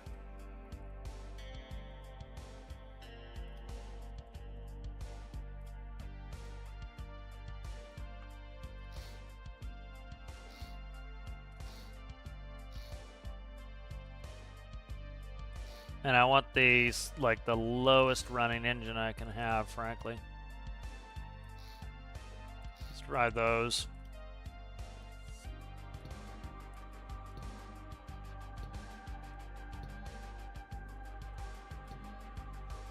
Because the heater in the Caribou actually uses fuel, so wanted that. Guess we could do electricity there. It's all connected the same anyway. Let's do that.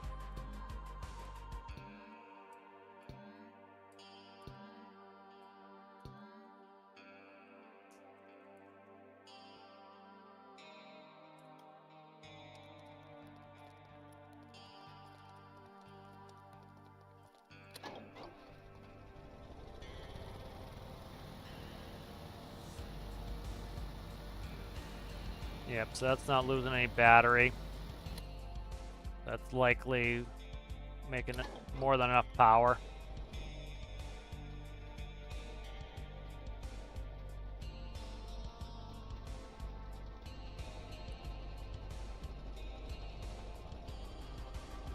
That one's good.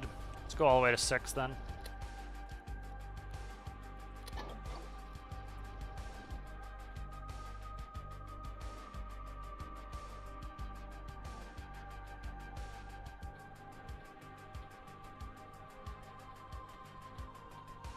Yeah, so even at that real low SWAT setting. Alright, so we should be able to do a really small motor to run that heater. Is this... Okay. Scroll up there, guy. There we go. I'd freak out there if I lost it. Might just be able to do it off the alternator, too. We'll see. Let's try it off the alternator and see what happens.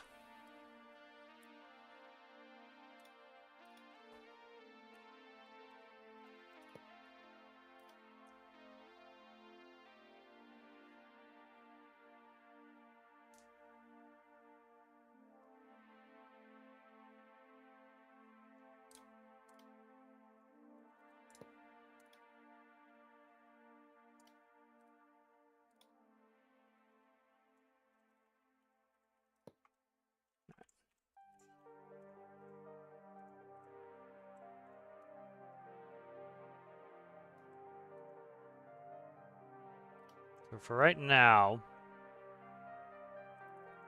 I'm just gonna put a fuel tank on it.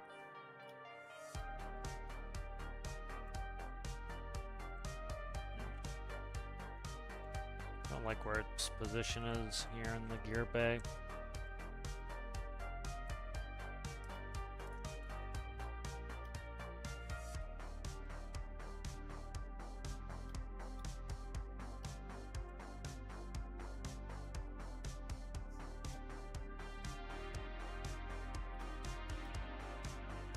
Right now, I'm just going to stick a fuel tank on it, and then we'll see about plumbing it into the regular fuel system.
Alright, let's go ahead and save that.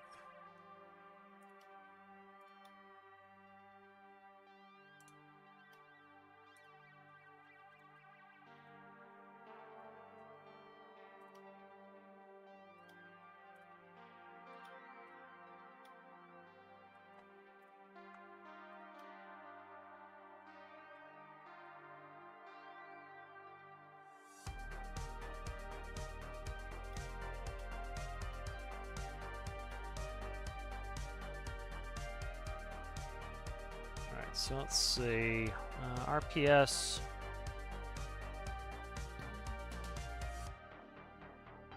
air manifold, fuel manifold, Alternator.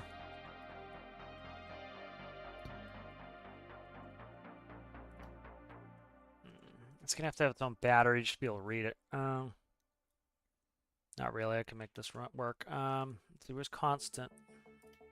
Constant for the clutch here. Right there. That goes right to the alternator.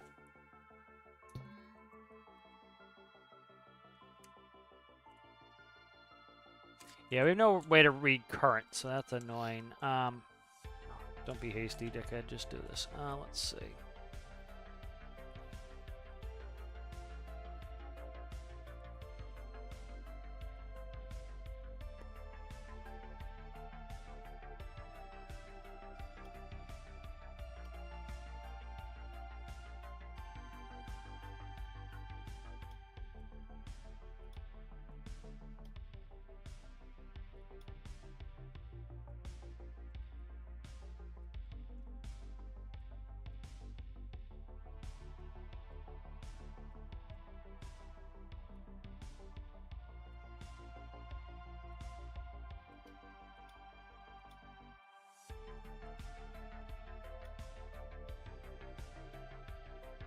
Let's run this.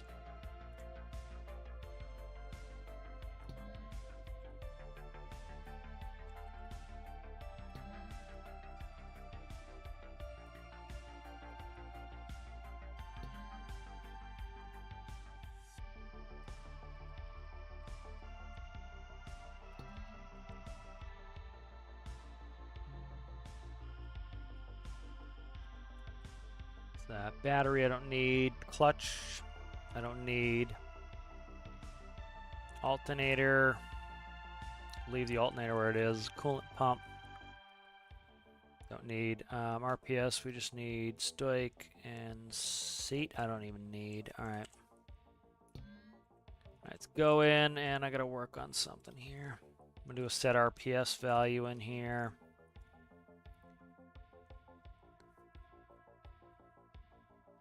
Alright, so we want toggle.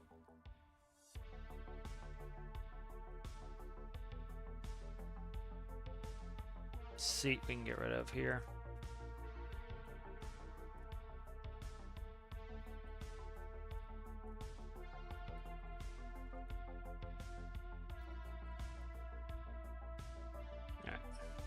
Alright.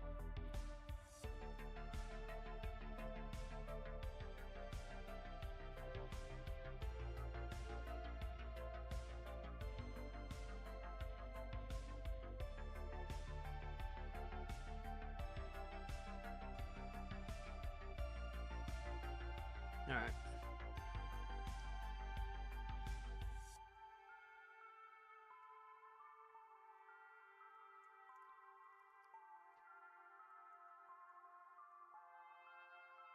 I should have run it off generator. I'm trying to think how I want to do this. See, I don't want to have to add a battery. The problem is the battery is the only way you can really read electricity in game, which is kind of a pain in the ass. I wish I could run a proper voltmeter, but I need the battery to do it, so... yeah.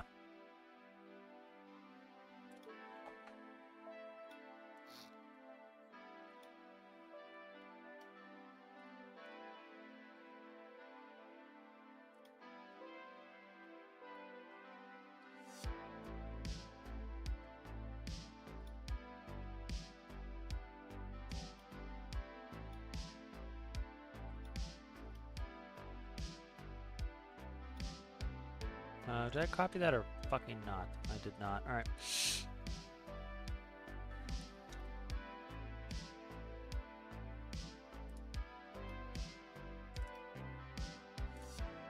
Come on, man.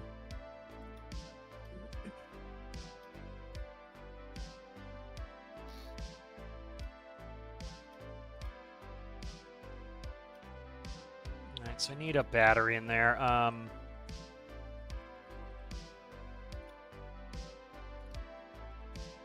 Not a big deal, but I'd rather not have it if I don't need it, you know? Stick it I'm gonna put this. Doesn't really matter too much. Stick it right there for now, I guess. It's fine. All right. This battery will go to here. Yeah, I'll do this way. Nope. RPS goes. Try to run it off the alternator. If that doesn't work, we'll go ahead and I'll run the off of a generator.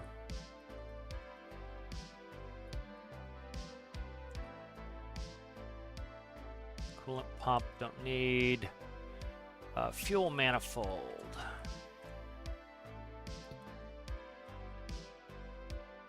Clutch. Don't need the clutch. Don't need the. I do need the alternator. Actually, you know what I'm going to do? I'm going to run the alternator at 100%. So we'll take that, go to alternator 100%. We need the starter plugged in. Radiator fan I don't need. Alternator I don't need. Fuel manifold is plugged. Clutch I don't need. Battery I do. Where the hell is it? Right there. Start generator.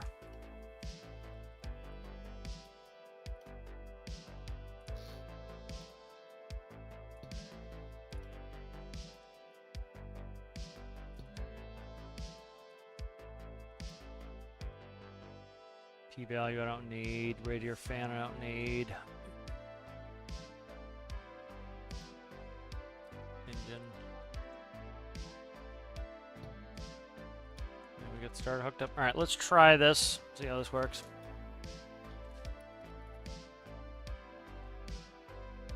I'm not going to be able to hear it, the music.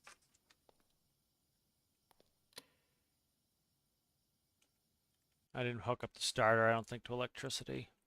Come on, scroll in when I press the F key, you fucker. There we go.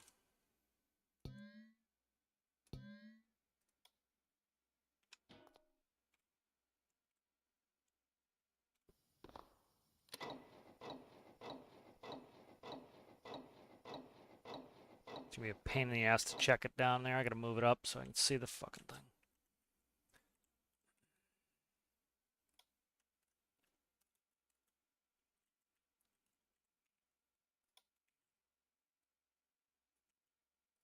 Try to make a little gentle heater here.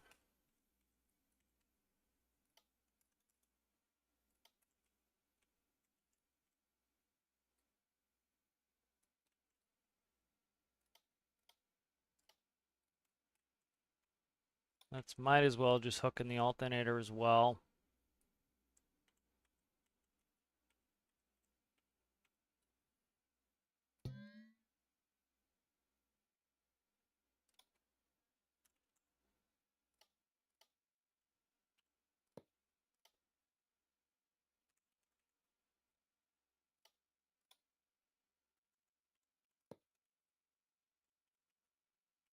Double check the exhaust here real fast. Yep, that's good.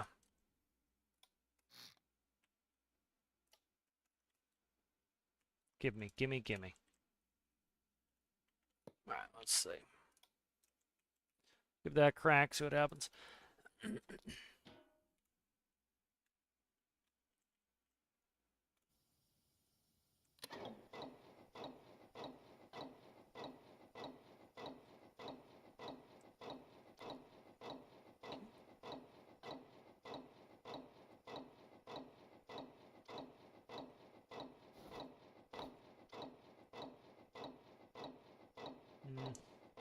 Let's read. See you later, Erasmus.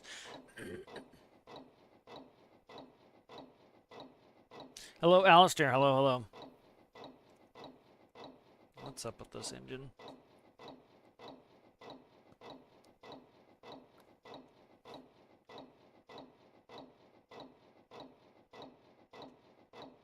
Make sure it's not just overstressing it with the alternator. I doubt it, but we'll run it and check it.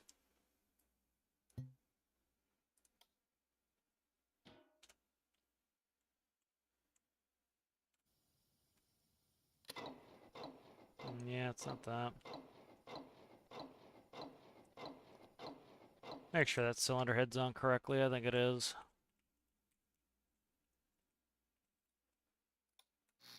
Nope. Cylinder head's upside down. That will do it. All right, every day of the week here. All right, let's see. Come on, come on, come on. Get the fucking cylinder head. Ugh. All right, let's pull it out to check it. Yep, that's correct now. Yep, it was on backwards. All right. All right, let's see. What did I disconnect? The alternator can go back connected, I would say.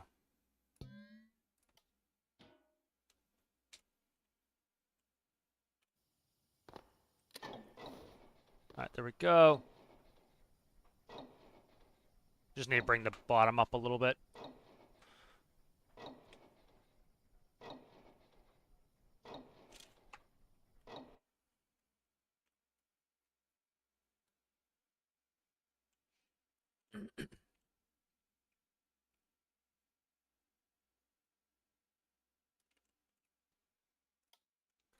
See if this will do it real quick.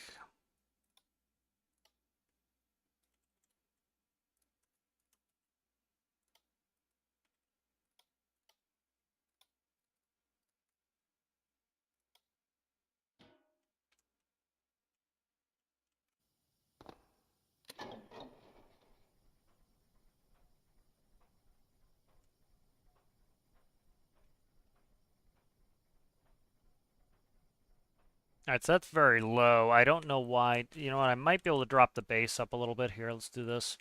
Let's try to go to one cylinder again. I'd like to go to one cylinder if possible.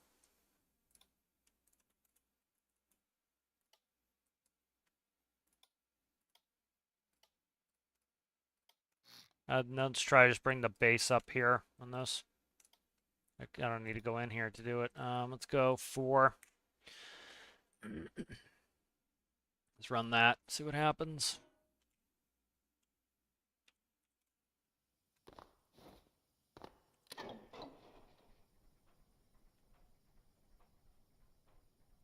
All right, that's stabilized now. See, we're only using like a tiny bit of alternator here. Keep the electricity going.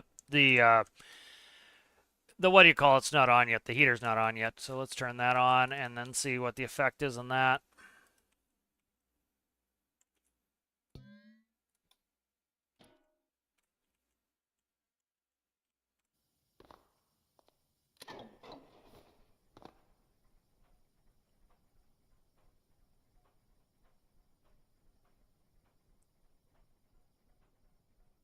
All right, so it's raising up, you can see, so it's starting to eat that battery down.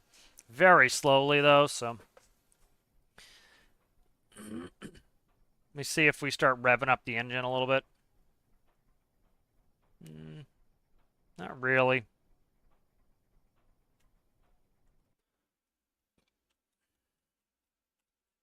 See why it's not revving the engine up.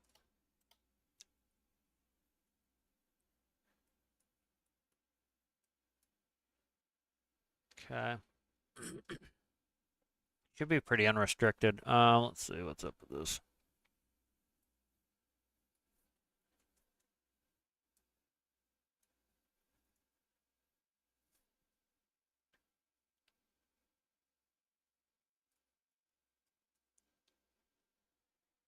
All right, let's see. Probably increase the alternator P value, maybe. This should be increasing the engine value, and it's not really doing that. Let's go ahead and increase that. We'll double it. See if I start revving this engine up here, what happens.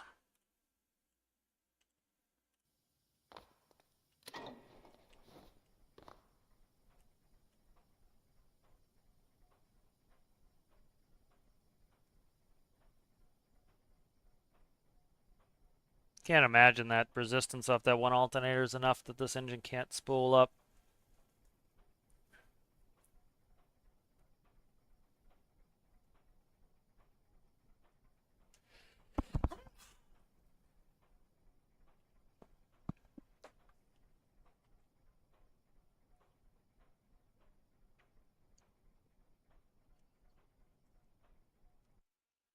Why? Oh, you know what it is? That's not going to go until...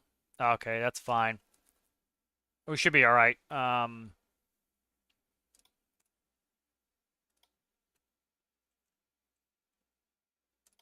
do this. Let's go back to 2000 was fine.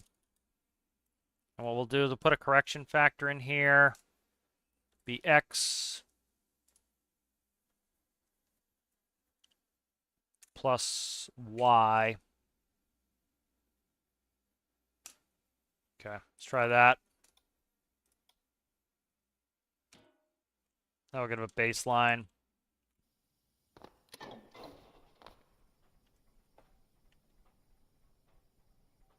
There we go.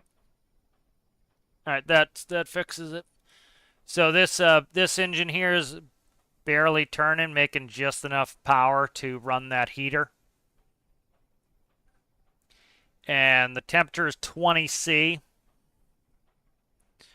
I doubt we'll have any issues with this. 21. Let's see if I can't get a small air cooling in there.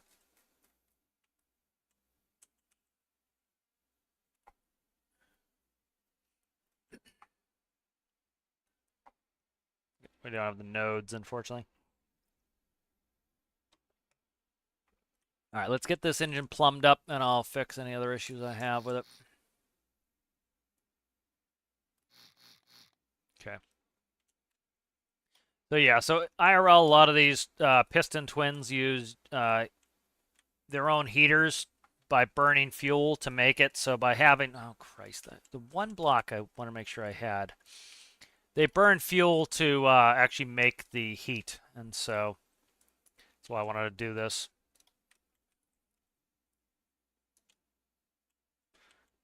And they actually generally do take it from one side, so let's see.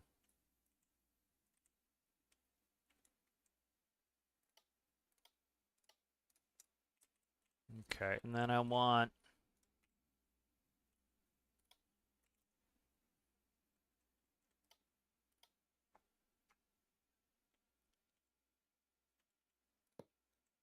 right, and let's see what do we need here. We'll do cool there maybe. I'm trying to see what I need here.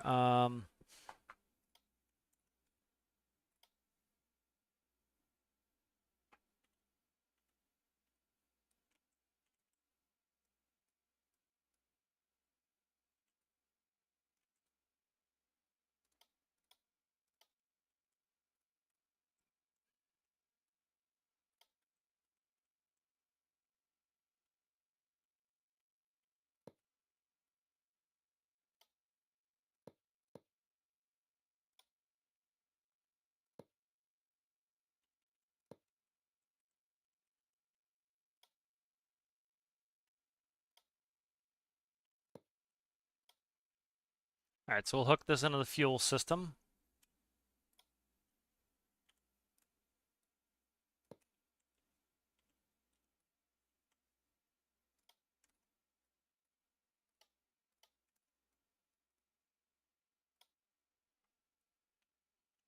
Hopefully we can cut in the fuel system. Yeah, we should be able to do it right here. So, and where are we getting right about there is where I want to be. Let's try right there. Gorgeous. All right, that'll work.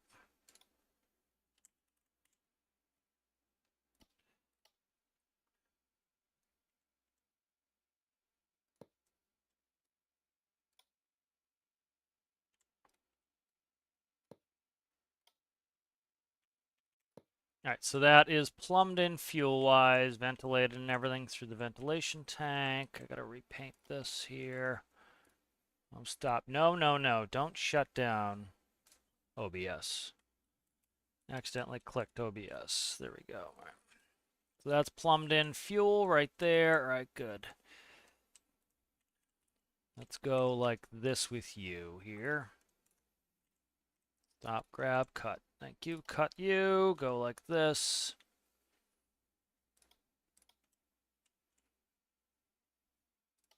Merge you there. All right.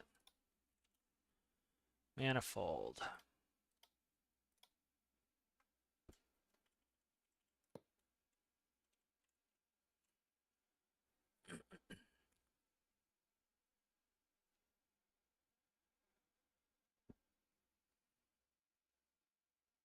Trying to think if we even need cooling. Probably not. Let's run without cooling for now. Don't think it'll be a problem. Let's see. Hopefully we don't get exhaust smoke. If we do, I'll have to think about getting rid of it somehow. Do actually right there is fine.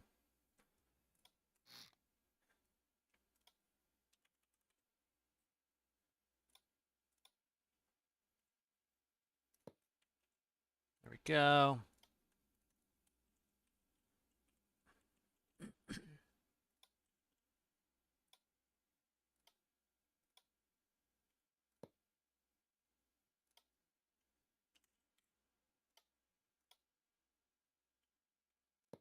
All right, so there's exhaust. We got all that plumbed in.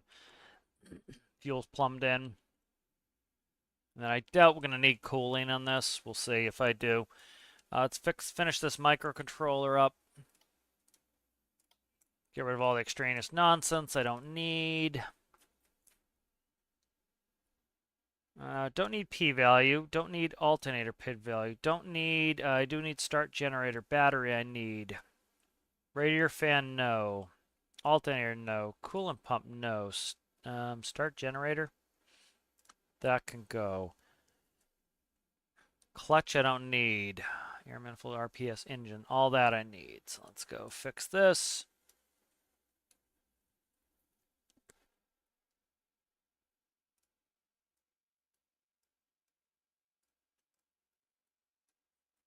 That's going to be, let's see, composite input. That is the heater panel.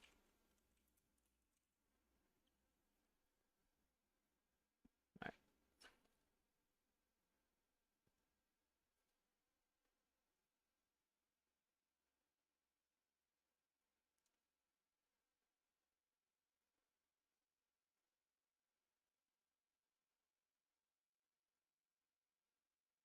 I think that's about it.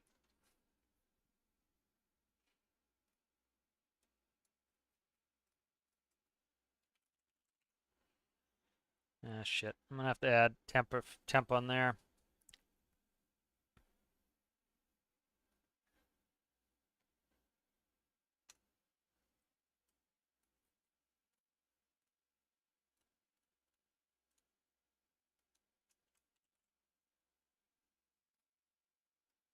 All right.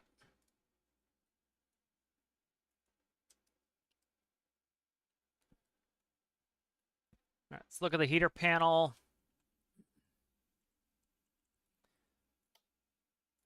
All right, so we got the master, heater master, heater start, it's 2, temperature, and then what's the last one? Fuel valve. All right, let's go ahead.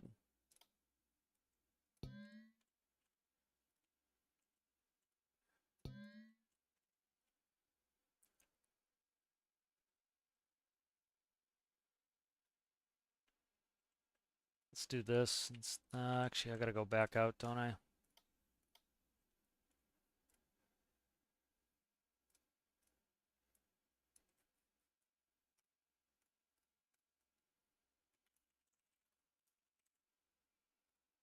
Okay.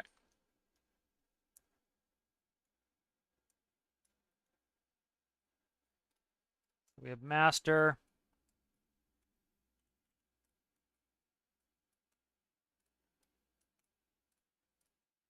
Starter.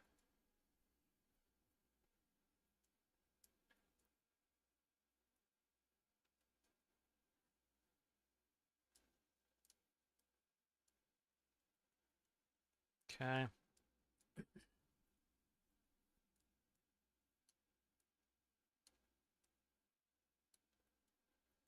Yeah, that fixes that.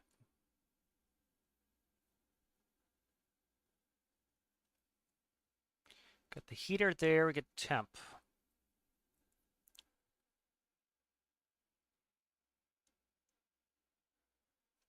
Right, let's go ahead. So if I'm trying to think what set temp is. Got to do that. So let's see, 3 and what's it? Jesus Christ, I can't remember any numbers. Save my life. Let's see. 5 and 7. These are different. These are actually... Nope, I didn't fix these. 2. That should be 4. 2 and 4. All right. That's why they're confusing me.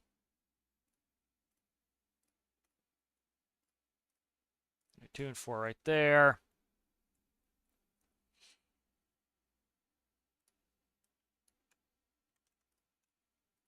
Five, 7.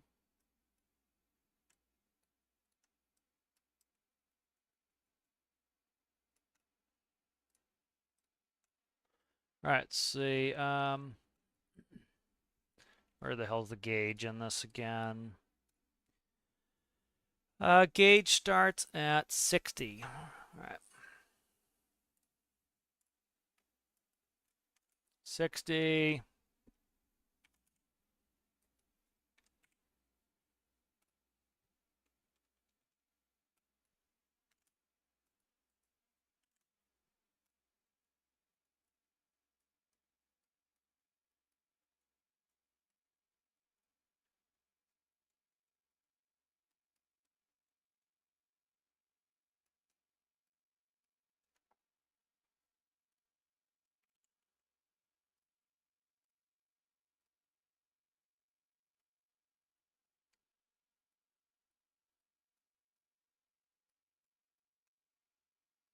All right, so if the temperature is less than the set temperature, turn on the heater. Simple that.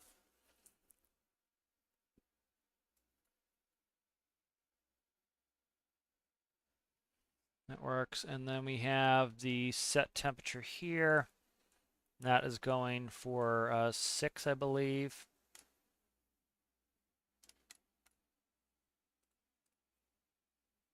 Six.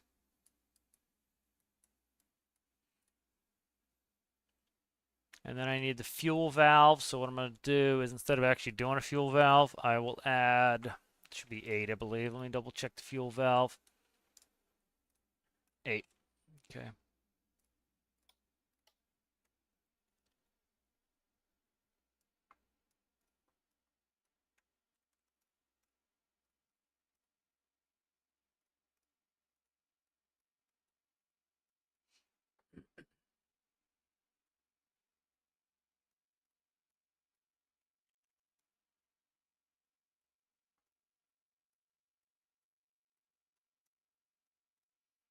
All right, that will do it.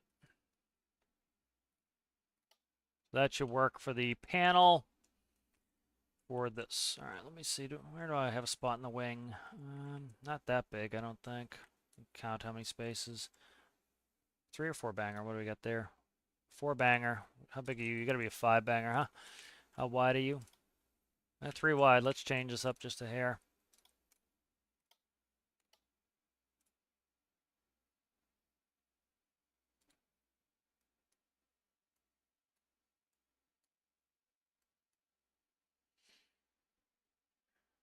All right. Stop.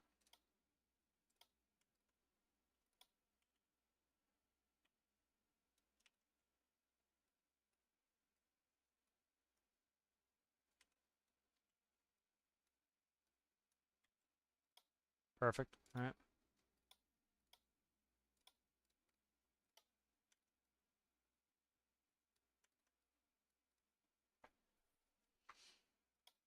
All right, make sure that my wing dam is right there. Wing dam should be right there. Let me look. Wing dam's right there, so we didn't break the wing dam. Nice. All right, that's the heater panel. Comes back to here. That's going out to it right there. All right, let's get the rest of this hooked up. So now we have the central heater going. Temperature, I need a probe.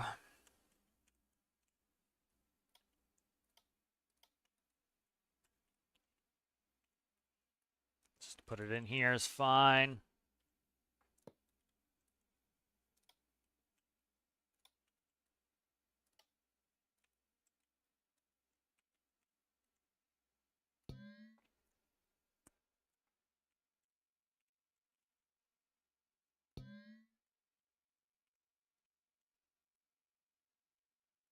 All right, heater.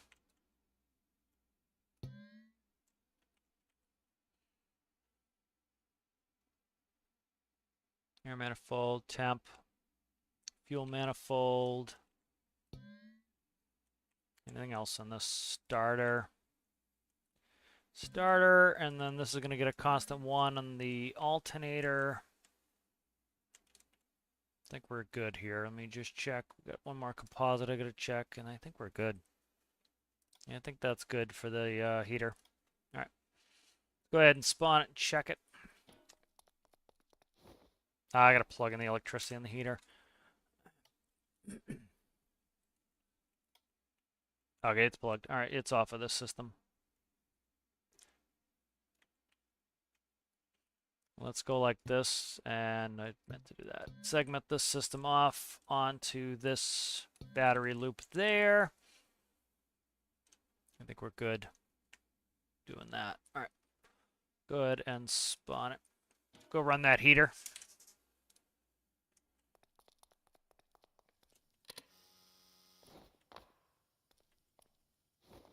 Jump in, dickhead. Okay, heater's up.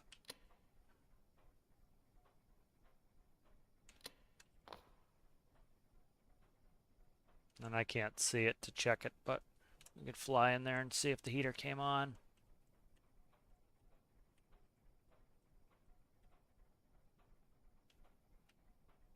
I gotta check something. I gotta convert it over to Celsius. Let's see. F2C. Let's see.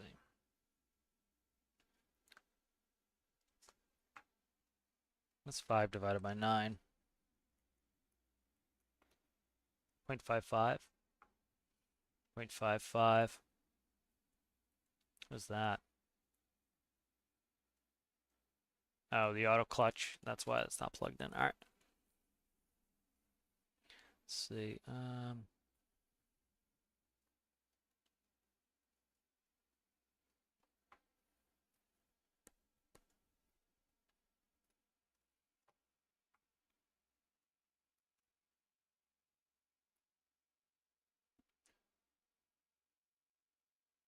the hell?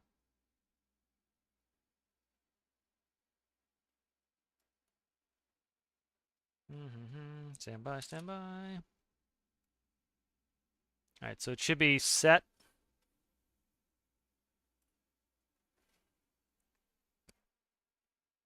So X, come on, yeah, formula. X minus 32 times 0.55, essentially. So let's see, if we do a temperature of 60 degrees Fahrenheit minus 32 times 0.55, 15.4. Yeah, all right, so that works. So now that's in Fahrenheit, converted to Celsius. Check chat in a minute here.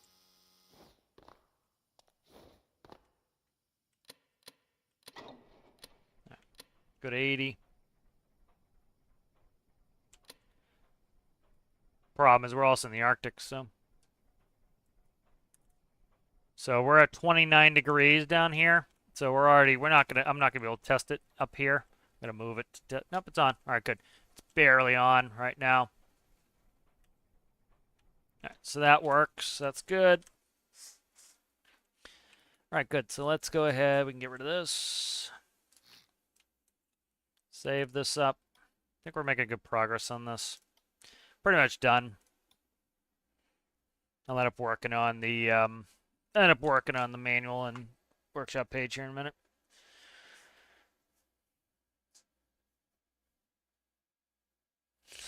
Hello there, Owl. How are you? I'm good without any input, thanks. I'm going to build the build I'm going to build. The challenge, you got 9 hours left if you'd like to build one yourself.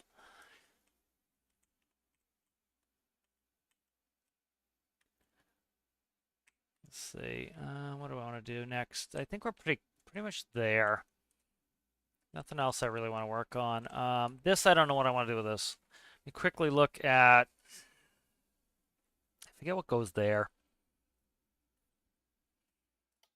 There's nothing's gonna go there. I'm just gonna put speaker there.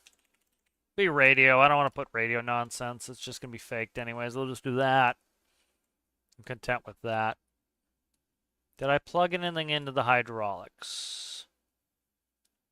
I did. I believe I did. Yes. All right. So I'm content with that. Let's see.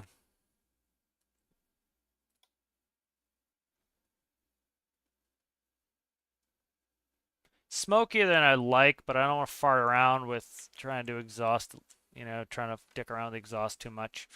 I don't mind the smoke. Kind of a game thing. It's kind of a game aesthetic thing, so I don't really care. Let's see. We'll leave that. I think I'll leave the front door. I just don't want to take it out at this point. I don't know if I should take it out or not. I'll leave it in.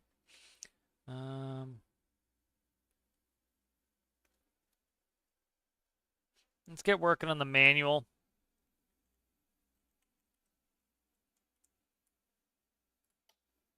Let us work on the manual. So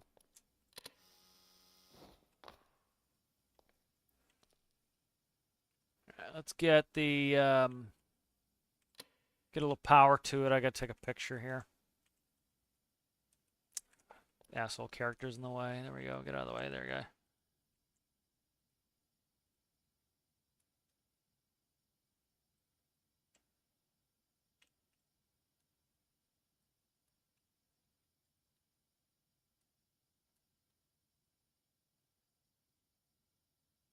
All right.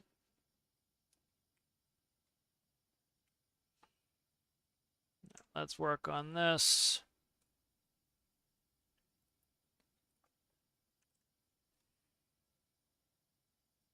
Yeah, it doesn't need anything. I'll put in it what I want.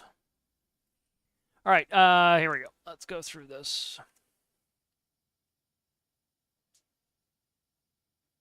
Let's try to get this done.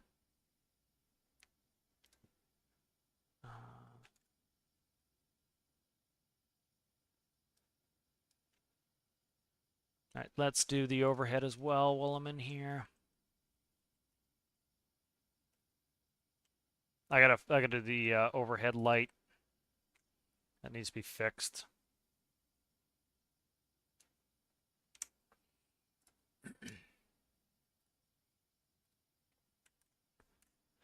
All right, let's see.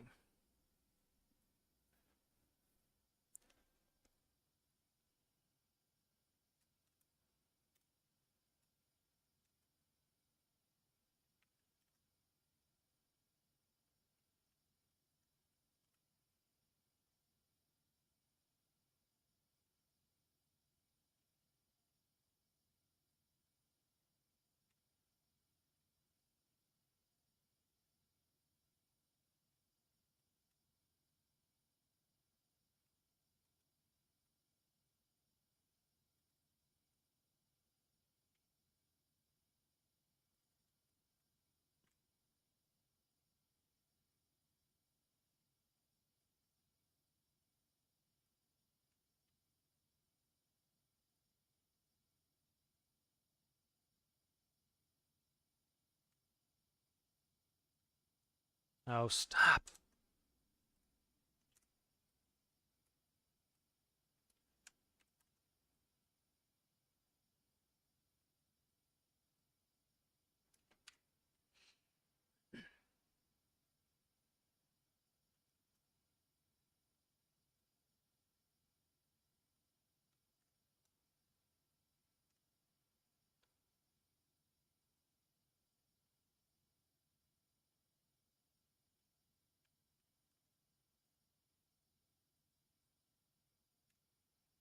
Okay.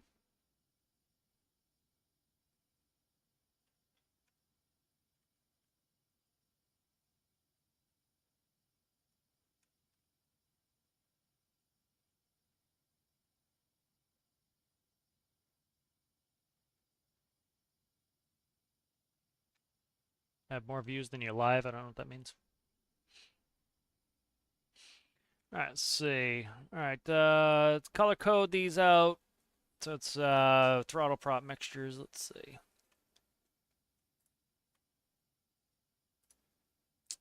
Why will you not fucking fill? I had something highlighted as why. Oh.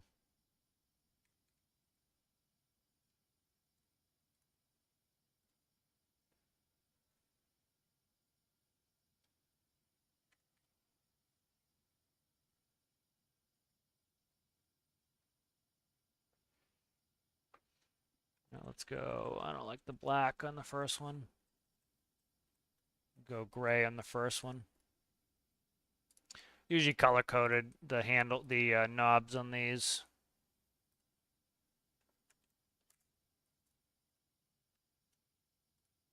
So blue's generally prop, red's generally mixture.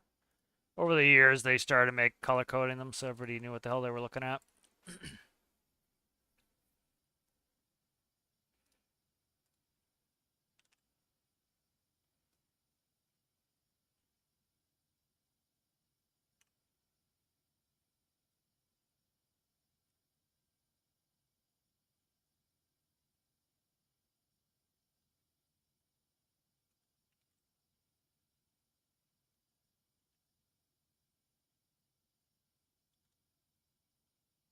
Okay, stop that. 50.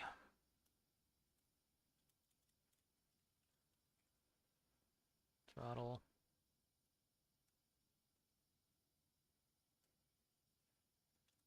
Prop.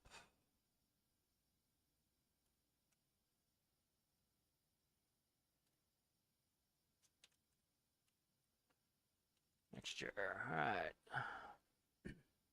Throttle prop mixture.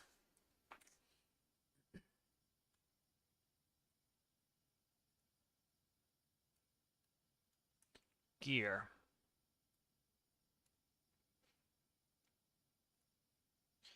Let's see. Number one.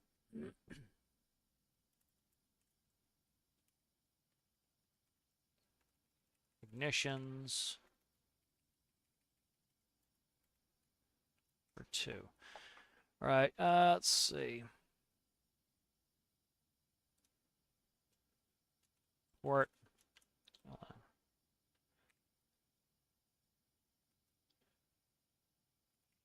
Landing light. Center. Starboard. What the hell are these two? I forget. Flap.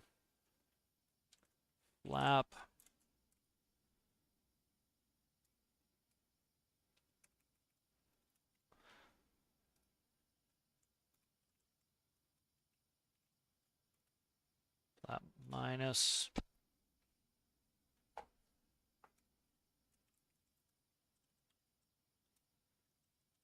Flap indicator.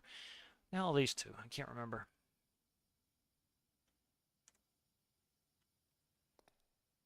Carbeat. Jar fake anyway.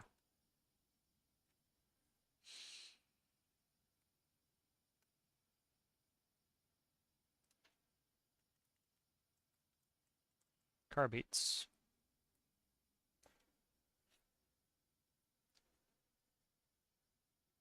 Could do some carbeats, but I don't know if I want to bother right now. Right. Battery 1. Battery 2. Number 1. Prime.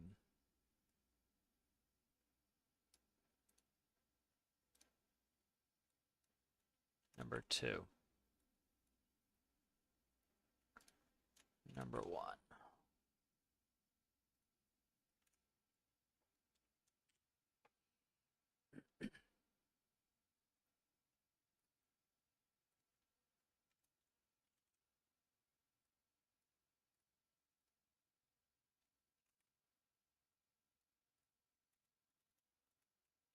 Number 2.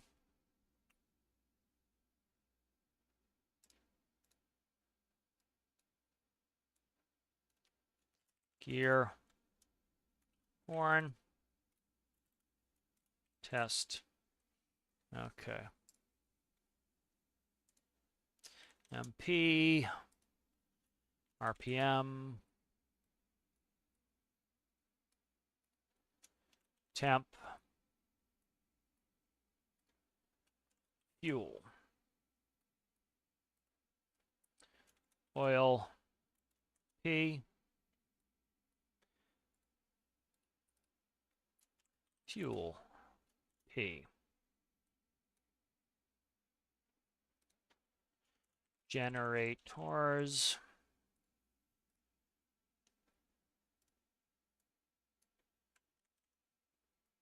One and two. All right.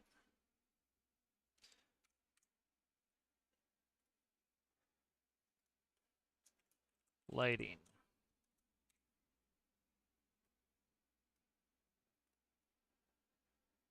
De-icing.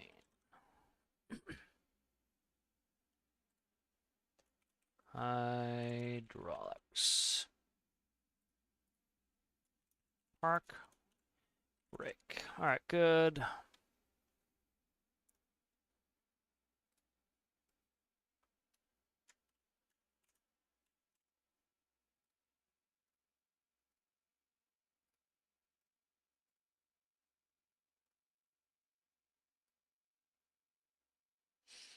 And just a little bit of depth on that.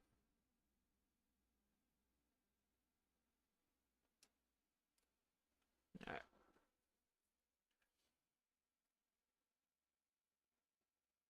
I don't know if I want that. Let's shut it off, see what I like better. Yeah, I like it. It's crisper like that. All right. Let's run it without layer 2. All right, good. So that's done. See what else we want.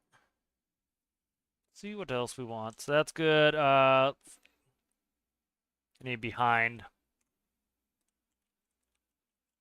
this panel here.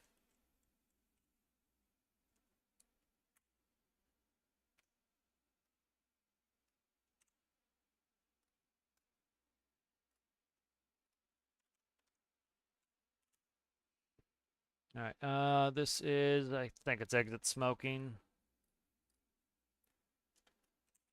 Exits. Exit.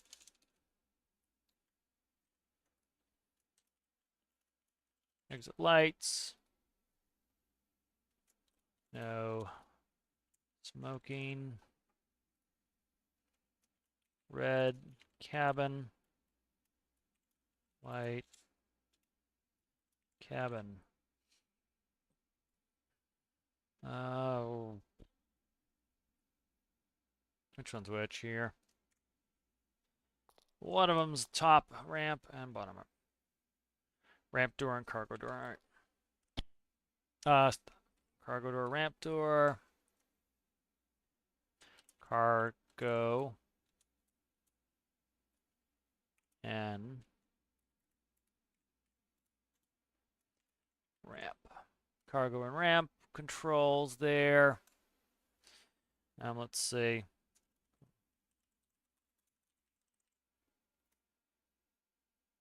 Combustion heater there. All right, that's good. What else we got for panels? I gotta illustrate. I don't think anything else. I think that's good. And then I'll run the video. I'll do the video real quick. What else do I want to put in here?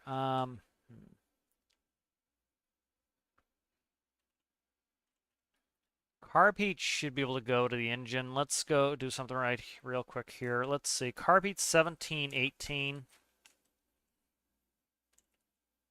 There's engine right there. Now recip right here. Thought of something I could do here.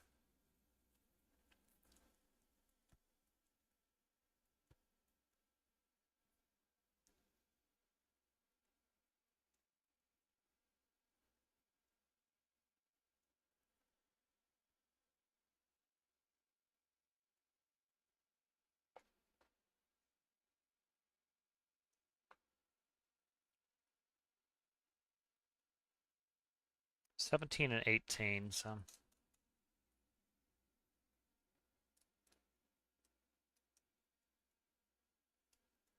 kind of this point don't want to screw with it too much, but I'm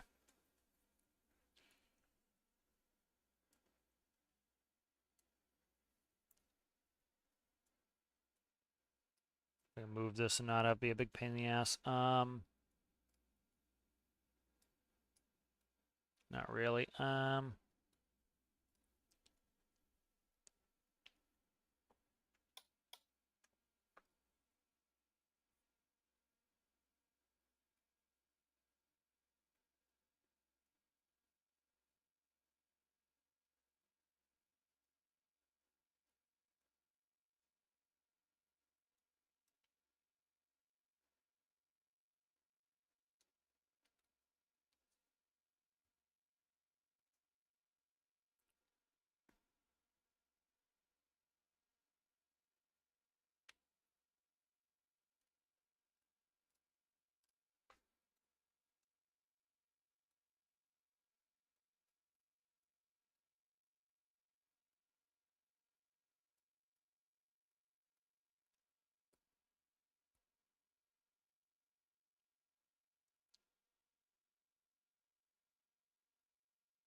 Let's see. Let's quickly do 15 times 0.05.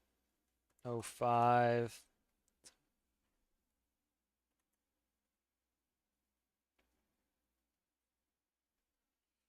see, what would 10%? 10% would be 1.5. 20 would be 3.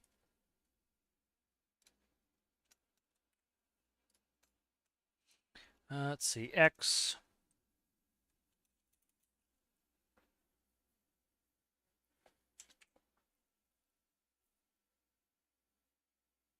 minus X times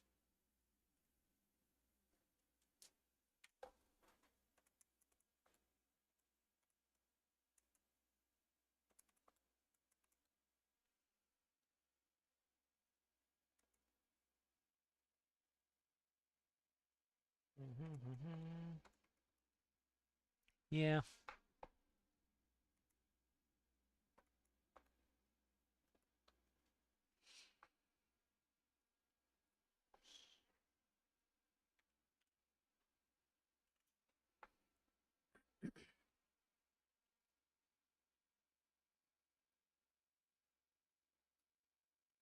So we'll lose 20% thrust if we put on the carb heat. Do that. Did I just fucking delete it? I did. All right, there we go. And where's the recip right there? All right, good. What is that? What is this about? How did that get left there? Delete. All right, there we go. Let's see, you go there, you go there. 18 on this one.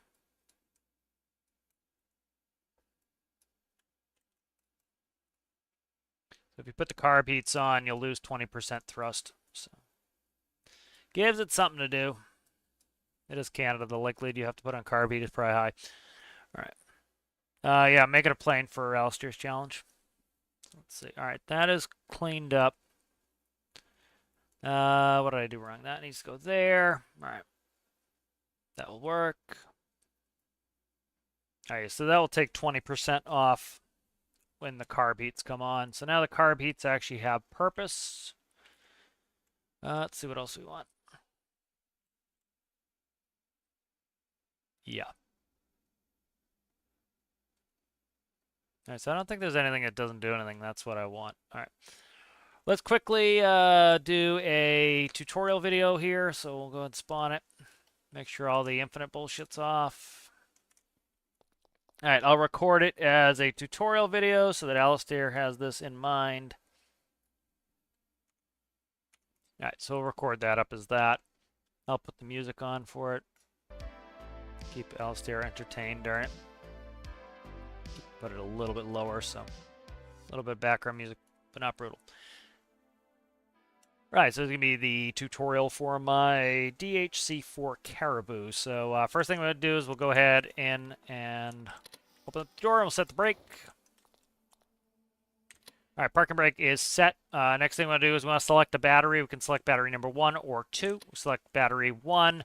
Go ahead and we'll put on our lights for our light inspection. So put on all of their lights here. So most of your lights are there. And then you have your landing light, taxi light there. Let's go ahead out and we'll do a quick walk around and check that. So we have our landing light on. We have our wing inspection light on for icing. Turn that light on so you can see if you need to run the boots. Come out to the wingtip here. We should have our red navigation light and our strobe. That's on. Come out to the tail here. We have our white navigation light and we have our red beacon on top. Green navigation and strobe, inspection light, right wing landing light, and we have our taxi light on our nose wheel there. So that is checked. So we can go ahead inside and we can shut all that off. We'll leave the anti-collision light on. We'll shut off these other lights here. Go ahead and shut the door. All right, so coming in here, we'll look at the back panel here. Any lighting that we might need is going to be in here. So we have exit lights here, which will light up at all of our exit doors. We also have the no smoking sign. We had the chime for the no smoking sign. That is on. If it is dark and we need any sort of interior lighting, we have red lights and we have white lights in the cabin. Control the ramp here, so cargo door goes down, cargo door goes up, and then we have the ramp door. So cargo door is the top, ramp door is the bottom, and we can close those up like so. All right, over here we have our combustion heater. So it actually starts a motor to combust, just like the real airplane. Real airplane would burn fuel to do it. So heater master comes on, fuel valve comes on, starter. And you set the temperature you want. It's in Fahrenheit, so that's 60 degrees F. All right, so now the heater's gone. We're on. That will burn fuel like the real one does. I'm going to go through the start procedure. Make sure we have one battery on. As you can see, we are using up the battery only on that side. The other one will stay 100%. Stick with one battery so we don't accidentally deplete the battery. Prime the engine in the event it's the first start of the day, which it is. Below that, we have hydraulic pressure. Engines are off, so hydraulics off. As you can see, parking brake light is now illuminated as we have the parking brake on. 3 green is telling us that all 3 landing gear are down and locked. Next thing we'll do is a gear horn test, so we'll listen for that.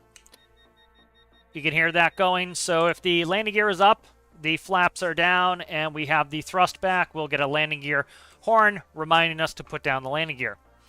Go through the center stack here. We have manifold pressure, RPM, engine temperature, fuel, port and starboard. We have oil pressures, number 1 and 2, and fuel pressures 1 and 2. Standard 6-pack instrument gauges. We have our voltage. As you can see, we're only discharging on the number 1 battery because that's the only one we have on. The other one is not discharging because it's off. We have gens 1 and 2. We're going to leave our anti-collision lights on for the start. We have wing and tail. We have standby compass. As you can see, we can turn that on for the compass. We have wing inspection lights. Again, we checked all that. Here's our pitot heat, our prop de-ice, our boots on our wing, and our boots on our tail. All right, so let's go ahead and look at the upper panel. Upper panel, we have our landing gear. We have our ignitions, which we'll need for starting. We have our 3 lights, so we have landing and taxi. We have our throttles. We can control the throttles with the up-down on the keyboard, or we can independently control them here and here. We have our props, which we can control on our keyboard with 1 and 2, which will do both sets of props. It's a constant speed propeller system, or we can also use 1 and 2 on the keyboard. Mixtures here. Mixtures will actually control the stoichiometry of the engine. If the mixtures are all the way back, it will shut off the fuel to the engines, and the engines will shut off. So we need to push those up before start. We have our flaps here and our flap indicator. And we have a carb heat here. So if we had icing conditions, we could turn on a carb heat. We will get a performance loss. And this is a light for the top. All right, so let's go ahead and we'll get started up here. So the first thing we're going to do is turn on the ignition for the engine we want to start. So we'll do number 1 ignition is on. We'll give it a click of prime. So prime number 1. And then we'll go ahead and start 1. Watch manifold pressure, RPM. All right, that is up and running. We'll go ahead and we'll turn on the generator. All right. What the fuck did I... Oh, mixture. I didn't do the mixture. Let's start that part over again. I forgot to do mixture. I said mixture and I never talked about it. Start here. All right, so first thing we'll do is we want to raise both of our mixtures up. So we're going to push our mixtures full rich. So just hold them for a couple seconds. They'll go all the way up to the max. All right, and that's good. Next we'll do ignition 1. All right, and then we'll go ahead, we'll prime 1, and we'll do the starter.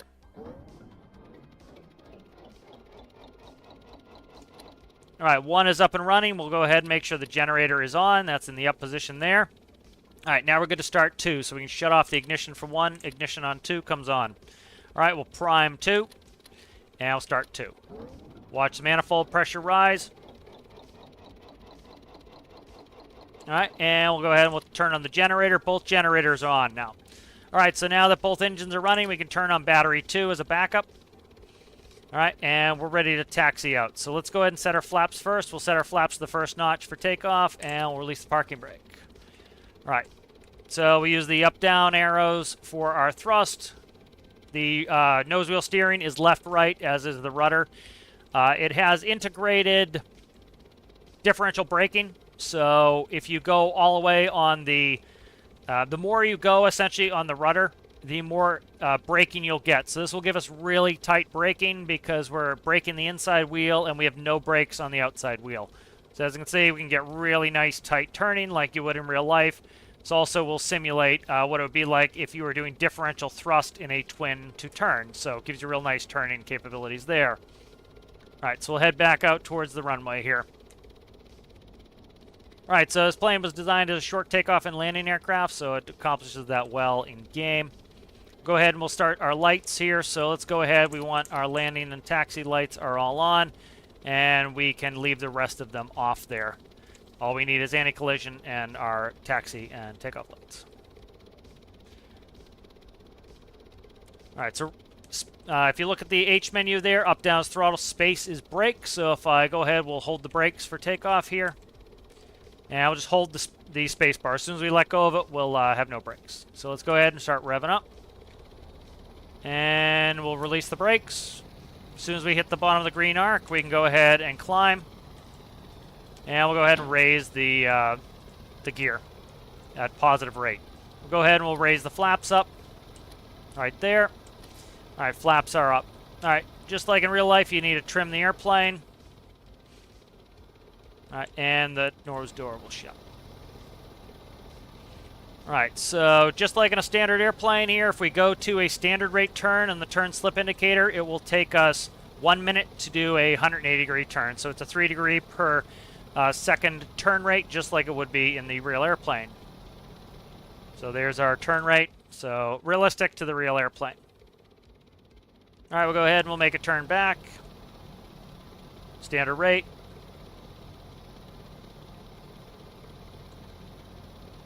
All right, we'll get ready. We'll arrive on a base. So one thing you're going to want to do for cruise flight, just like in real life, you're not going to be cruising around with low-pitch props and high RPM. You're going to start bringing your props back. So as we do the 2 key, we start bringing our props back. That's going to increase the blade pitch in the props. That's going to decrease the RPM on the engine, both making our engines more efficient and much quieter. It's also going to keep us from overheating.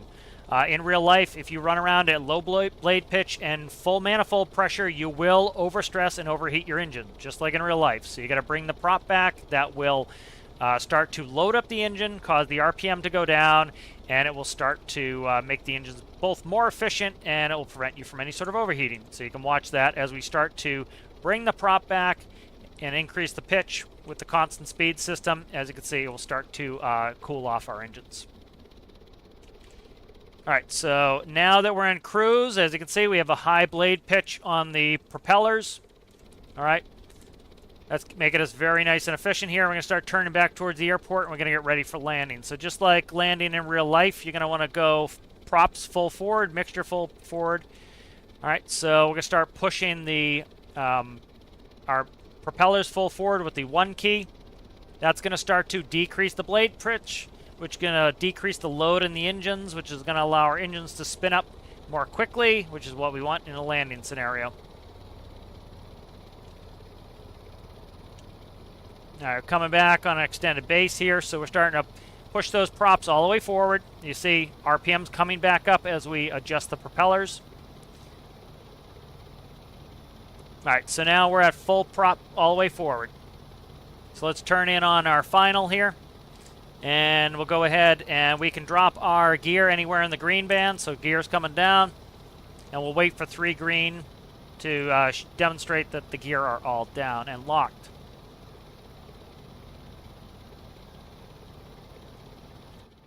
As you can see, they're just locked into place. So we've got 1, wait for the other ones to lock in. As you can see, we have 3 green. That means all gear are down and locked. All right, so now we're going to start to slow down to our flap speed. So I'm going to keep a little bit of speed in here until we get closer. But if you look on the airspeed indicator, the white arc is your flap arc. So you want to put your flaps in at no higher than that speed on the top of the white arc. All right, so on final here, we're going to go ahead and we'll make sure our lights are all back on. You shut those off in cruise. All right, so now we're going to leave the prop full forward and we're going to control it with manifold pressure, just like in real life. So start to bring the manifold pressure back to slow down. As you can see, speed slows down. We're going to aim for the top of the white arc. All right, we're just going to dump in full flaps right now. Anytime you do pitch power configuration change, you are going to need to retrim. So also need to add a little power there. The flaps will add a lot of drag, just like in real life. So you need to add some power. And we can approach as slow as 60 knots here. So we'll come in a little bit over 60 knots, maybe like 65 to 70. All right, aiming at the 2 white aiming bars are a little bit high, so we'll go ahead and I'll adjust.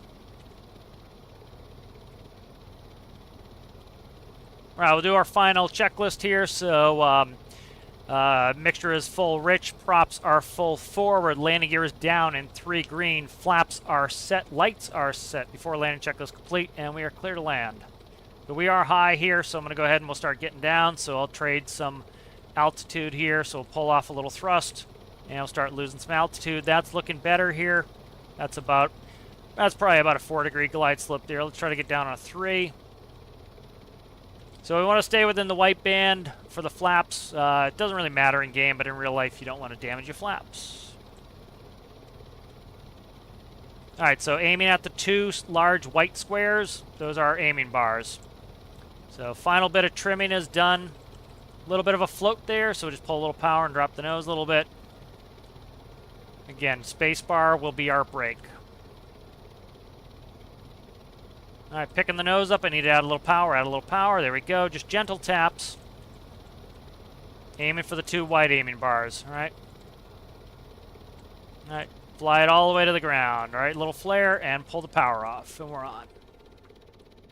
All right, we'll just let it coast all the way in. We'll do a quick shutdown checklist. So as we're coming off the runway here, flaps are going full up. Now we're going to go ahead and shut off our landing and taxi lights there. Don't need them during the day. We can leave anti-collision lights on while we taxi for traffic avoidance. And we'll just taxi on in.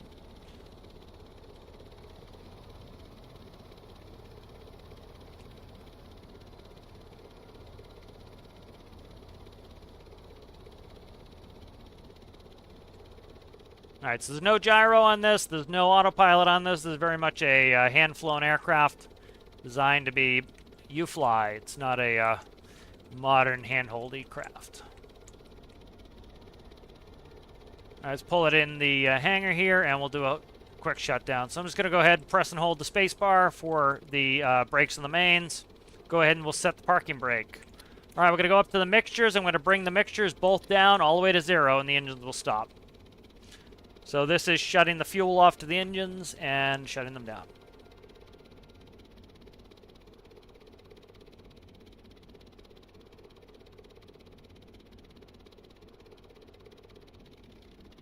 All right, there we go. We hear the engine shutting down.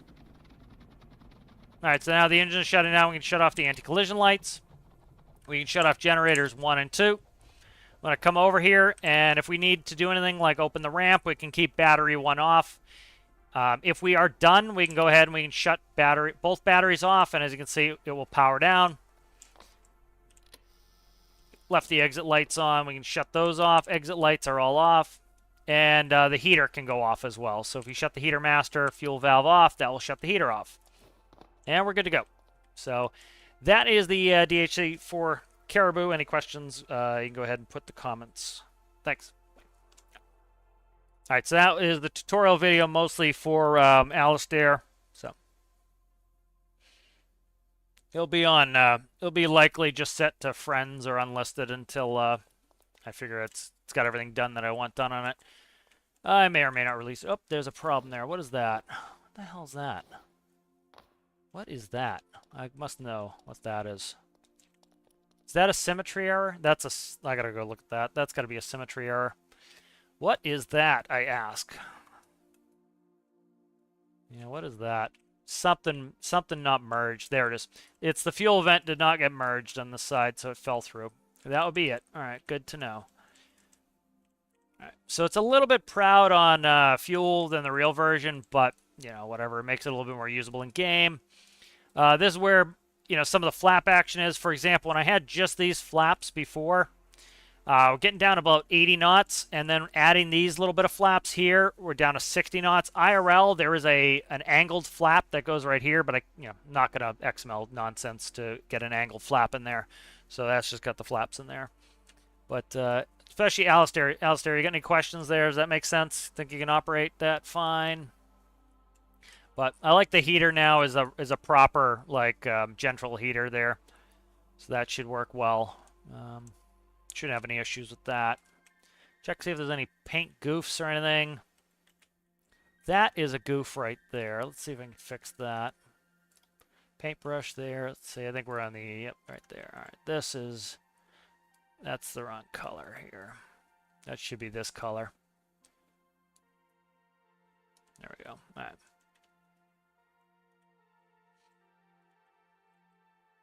This should be like that.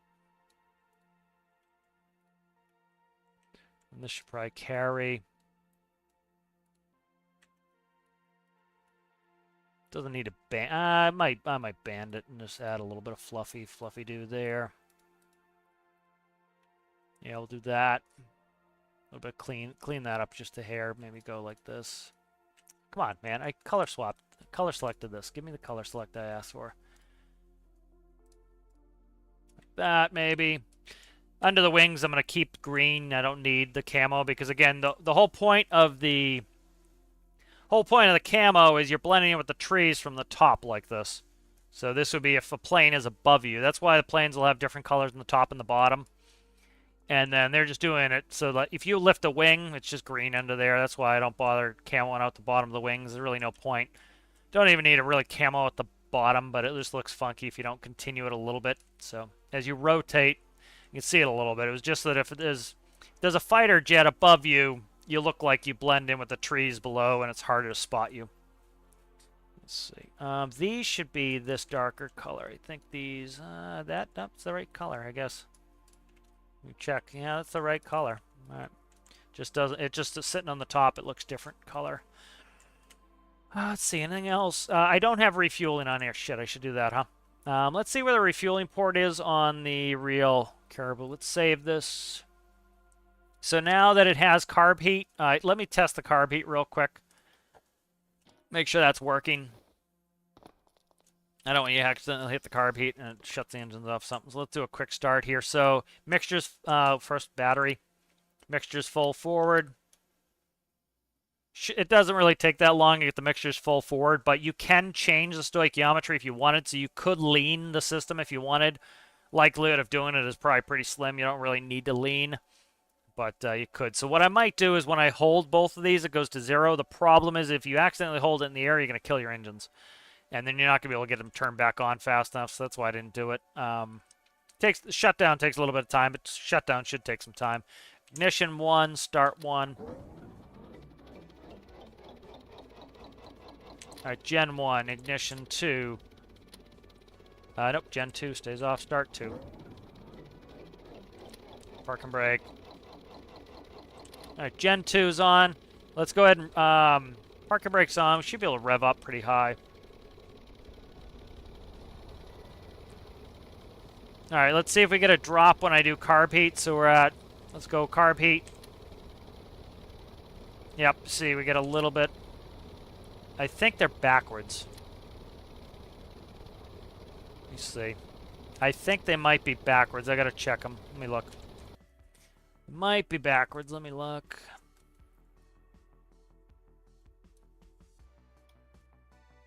Number one car beats 17 and 18. That should be right.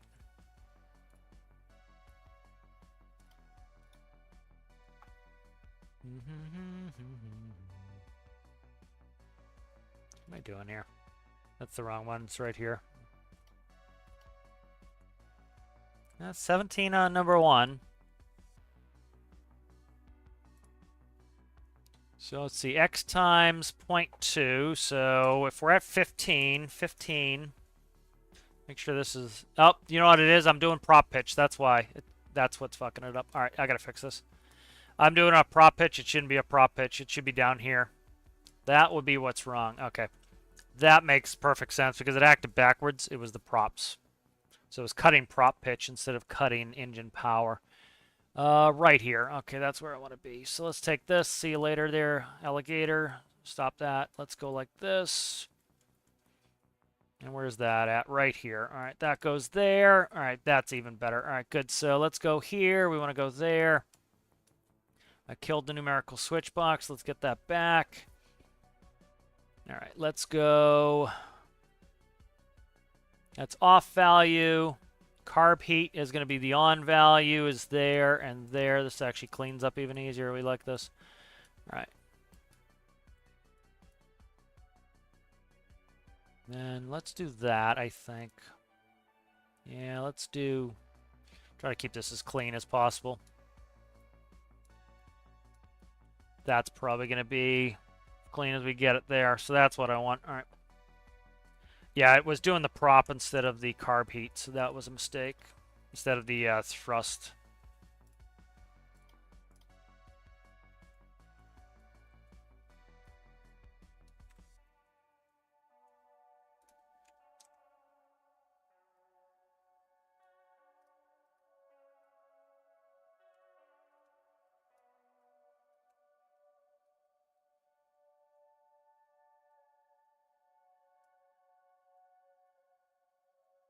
Yeah, make sure the prop gets reconnected, and then we're good. So there's the prop.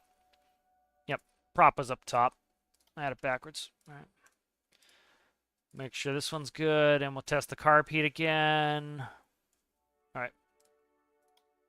Spawn it and check the carb heat again.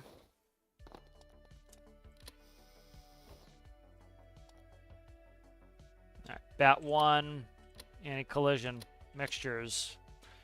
Coming full rich. They don't need to be all the way forward to start the engines, but IRL, you'd push them all the way up. All right, we'll go ahead and we'll do ignition one. You don't have to prime. It's not really doing anything, but you could prime it if you prime one if you wanted. All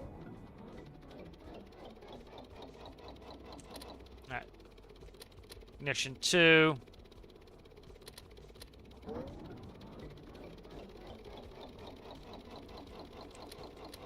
All right, gen's on. All right, let's go ahead and rev these up. They don't need to be all the way up. I just need them up a little bit. All right, so they're at like, what, 7s? And then we go ahead and put on a carb heat.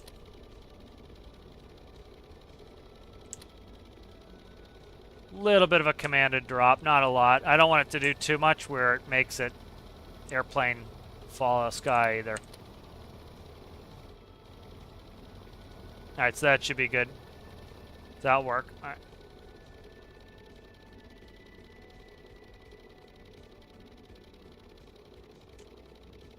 All right, good. Excellent. I think that's pretty much good.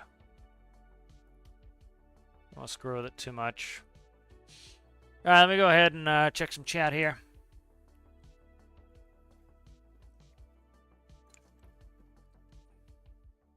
Built the H menu. Oh, that reminds me. Let me see if I have the combiner. What's my most recent plane before this?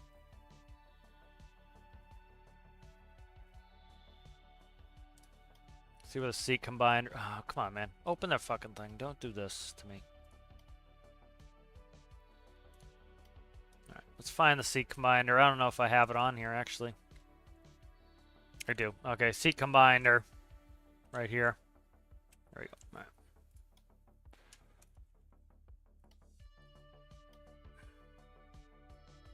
So put the seat combiner on so both seats can operate the plane.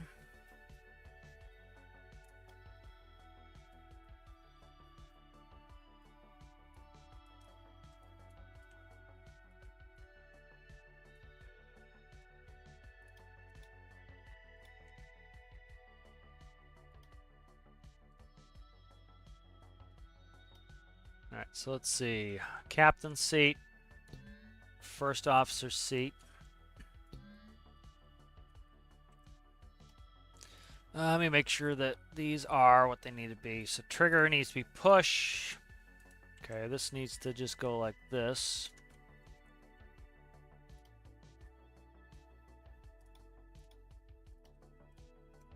That's pre-configured.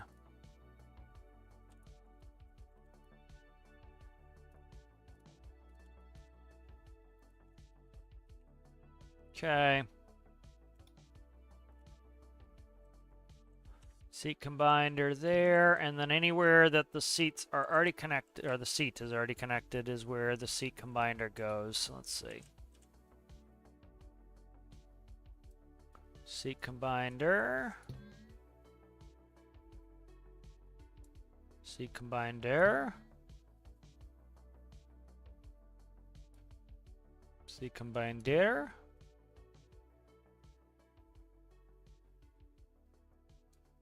See combined there. Beautiful.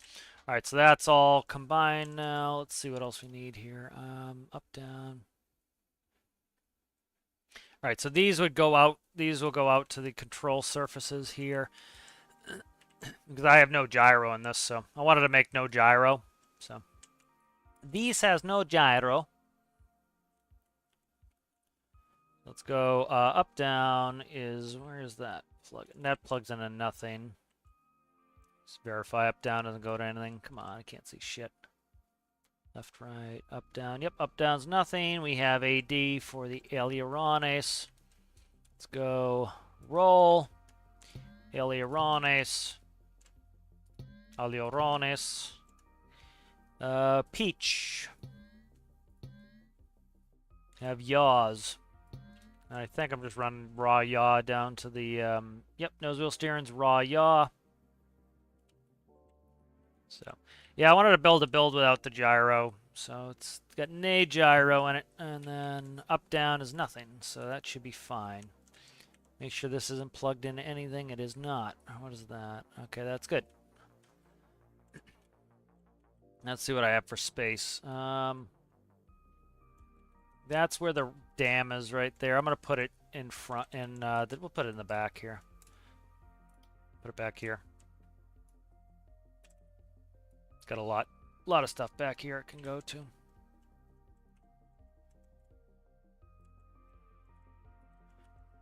Don't think we're going to have any CG problems. It was tested with cargo, so I don't think we'll have any issues with CG as it was tested with cargo. It was built with cargo in mind, so. All right, good. So let's just quickly do a quick, we're just going to bomb out air flight.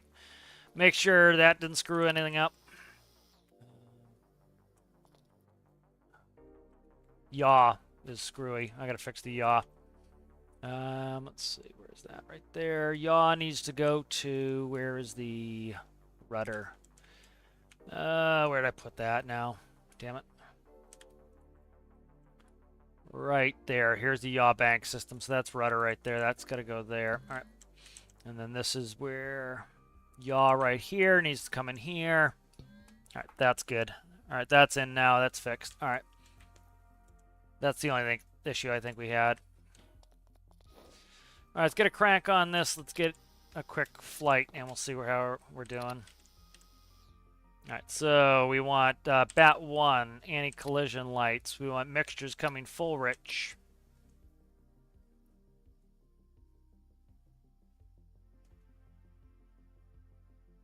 All right, mixtures are full rich. Let's go ahead and we want to set the parking brake. Ignition 1, prime and a start. All right, Gen 1's on. Alright, ignition 1's off. Ignition 2 is off. Prime and start. Alright, Gen 2's on. Ignition 2 is off. Alright, good. Let's go ahead and take the parking brake off. Let's set flaps for takeoff. 1 notch.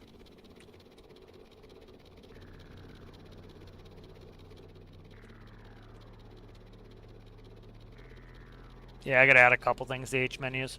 Hello there, pizza. How are ya? No, that's fine. Do the community favorite.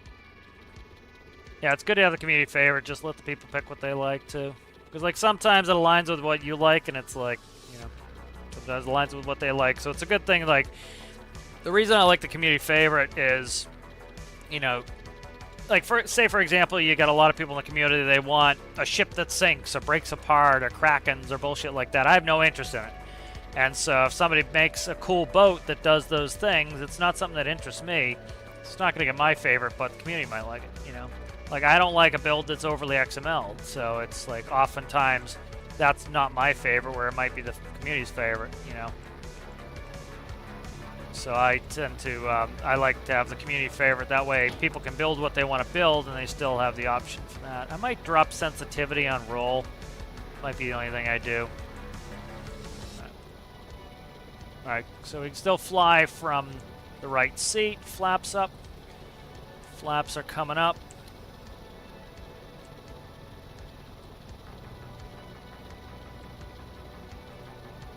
Alright, no problems on the right seat. Let's jump back in the left seat here. A little IMC. Alright, start geared it, come back down.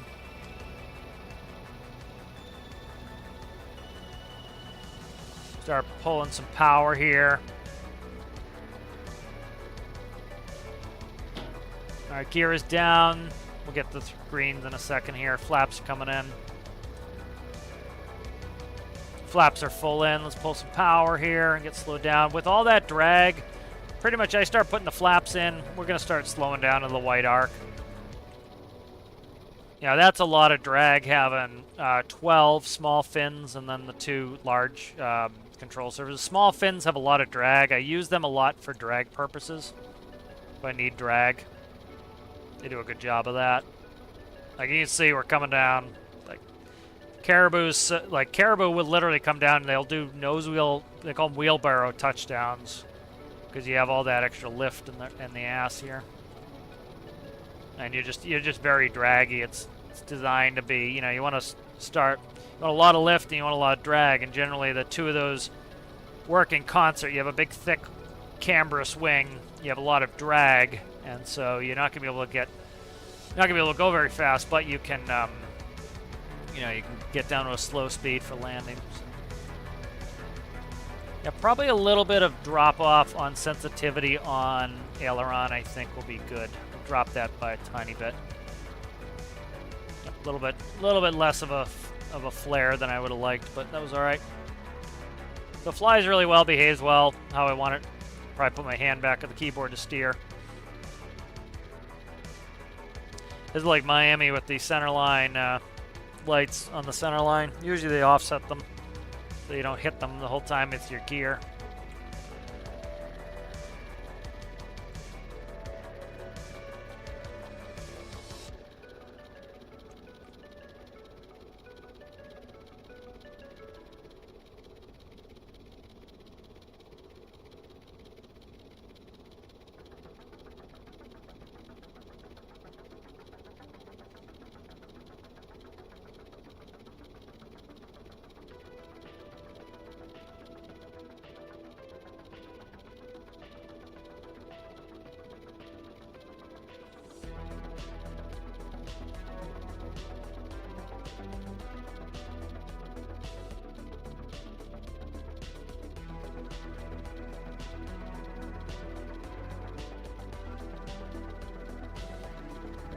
Alright, let's go ahead and set the brake. Alright, we'll shut down.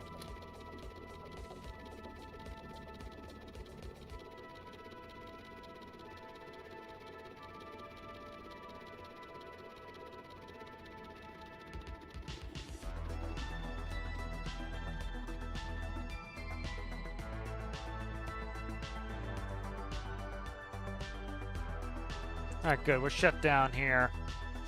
Let's start working on H menu and then finish up this workshop page. Alright.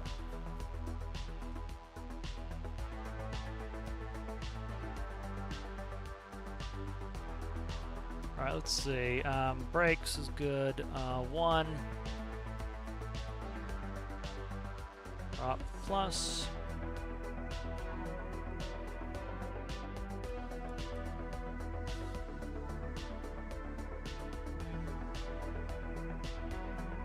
Let's go. Plus minus. I think that's pretty much all I got on that. Spacebar. Yes, yeah, pretty simple on that. Let's see. Let's see where we at. We're at 10%. Let's go down to, I don't know, let's go down to 5. I'll see how it feels in a second. The rest I'm content with. Maybe not that much. Maybe go to 7.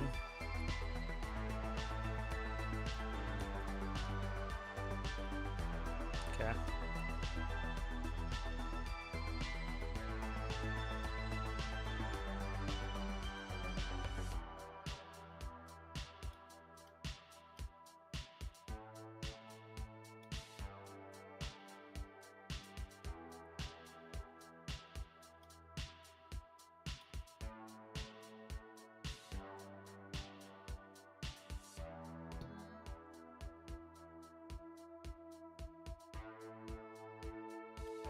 Alright, so that's got a more filled out H menu, so let's spawn it and we'll put that on the workshop page.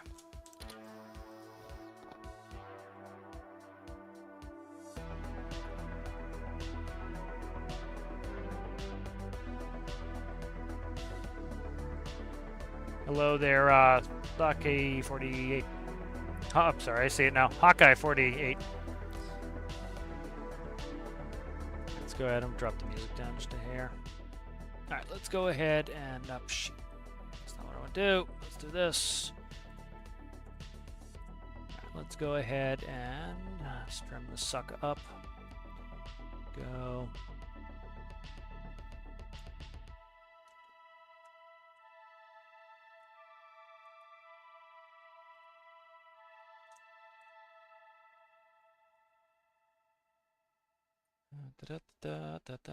That, and let's do 20, and let's go from corner to corner.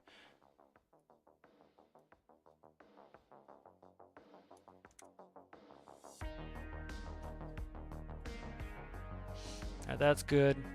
Alright, let's start getting ready on the workshop page here, so.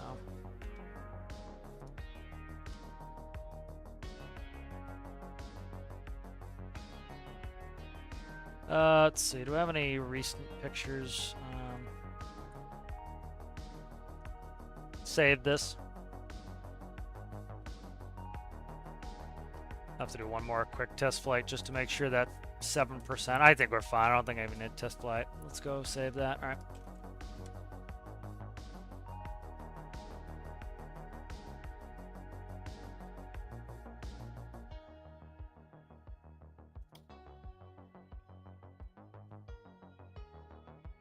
Trying to find like a village or something to land in.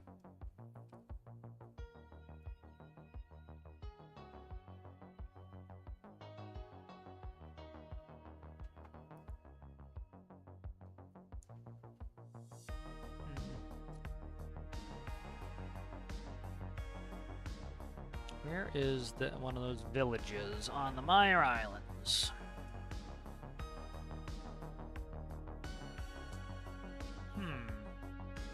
Now there's one right by the airport at Ender.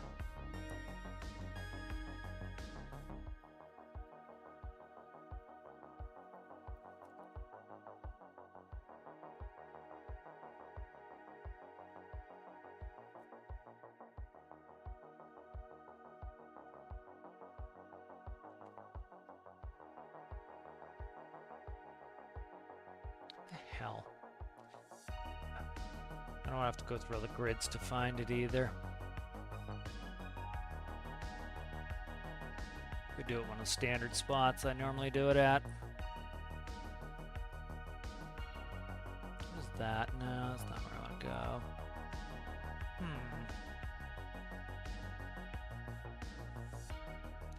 don't see where I want to put this. We could do it here. I'm trying to find something with a little bit of pizzazz. A little bit of zazz on it. Let's go to the Arctic. Yeah, let's go to the Arctic research, maybe. Yeah, I think that's what I want to do. Find it.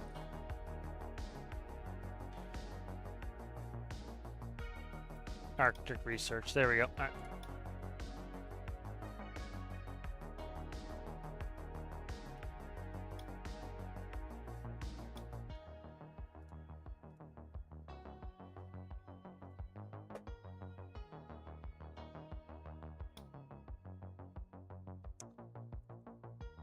Come on, man. Stop it. I hate those friggin' things. They're so stupid.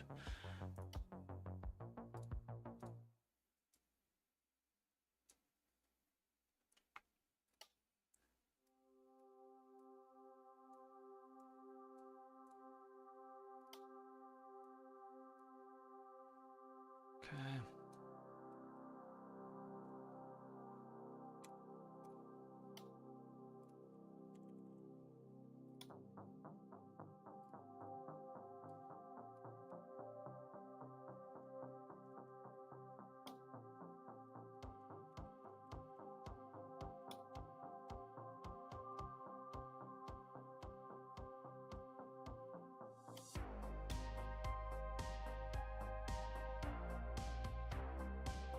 Give me this one, you scum. Give me this one. Give me this one. Give me this one. Give me this one.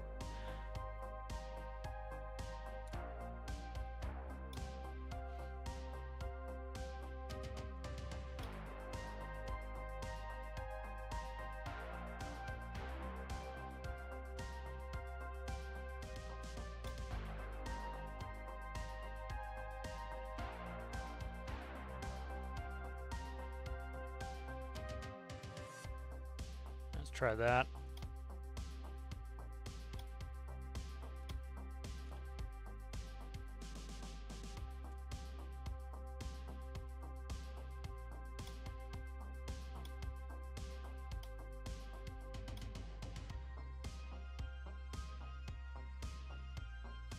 What the hell is it?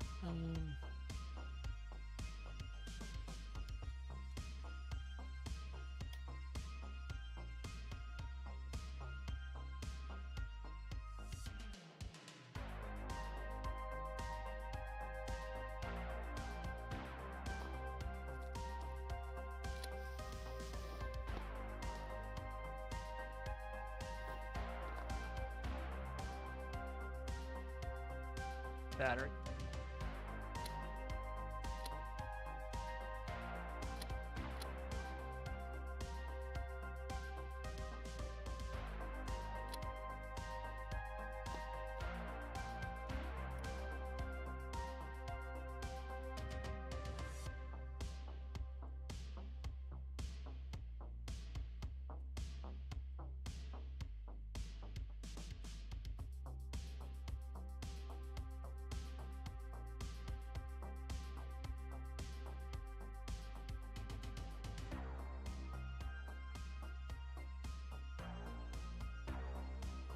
Nah, the sun's the wrong direction. Annoying, I want it behind me.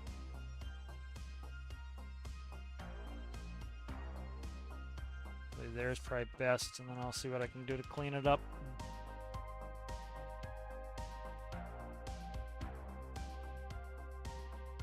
Okay. I'm doing well, Hawkeye. How are you? Alright, let's see. Let's get that going.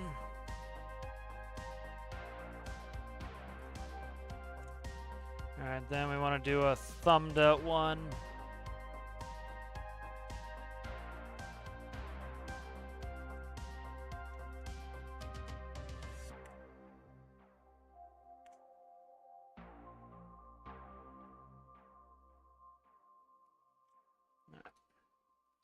I'll edit those up and then we'll start. We'll be in good shape here. All right, let's start working on it.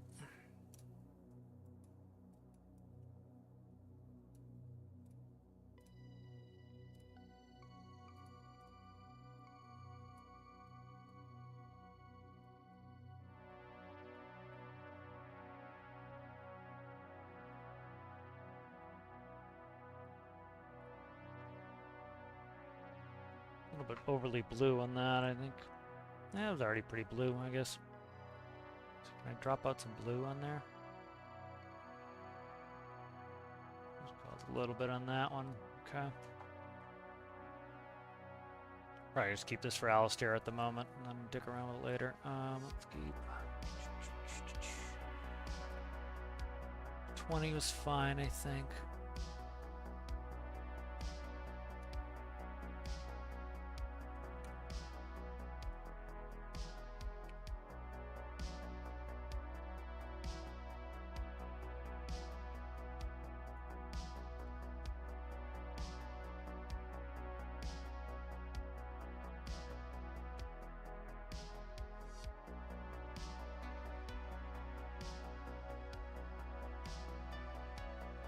Okay.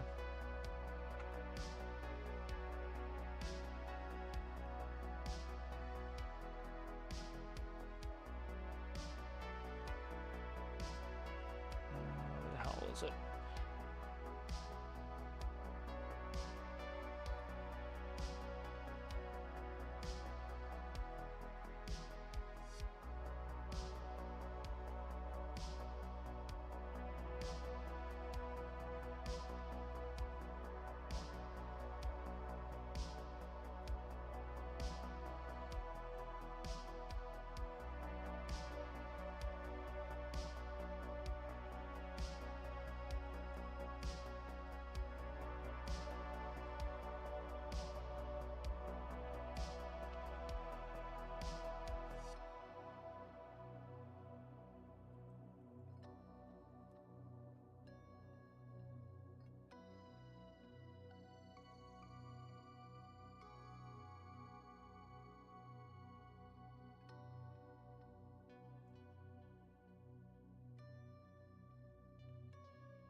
Shit, I didn't put any of this on a layer. That's not a good... Fuck.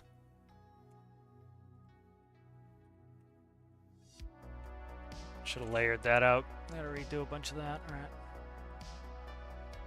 Should have put that on a layer. I did not. Alright.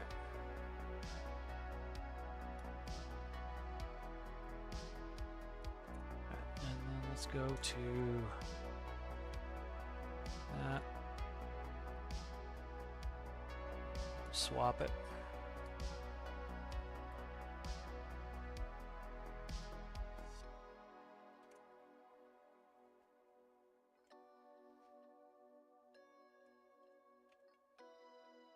It's probably fine there, and then let's go.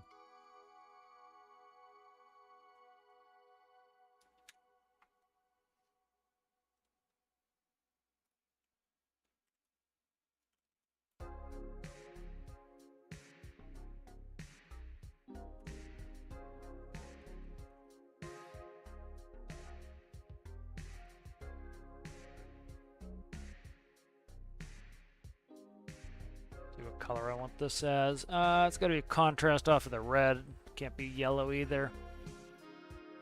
What color do I want that to be? Let's see. Blue could work. Something blue. Can't be red. Or orange.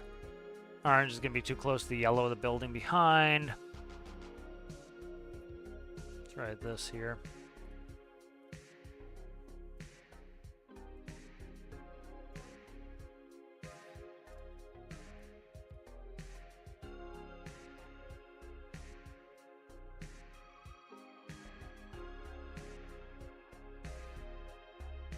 No.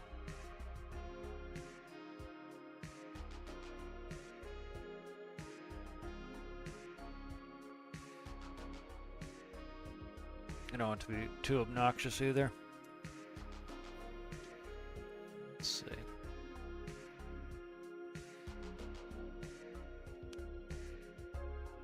Kind of screws me that having a yellow in the background. Let's see if I can go an orange and make an orange work without being too close to that yellow.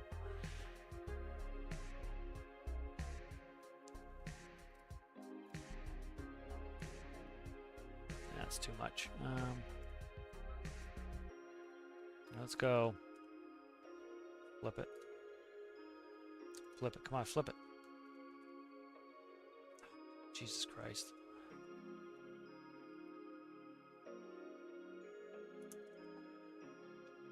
It's gonna have a backdrop on it, but I wonder if I'm gonna like a brown even.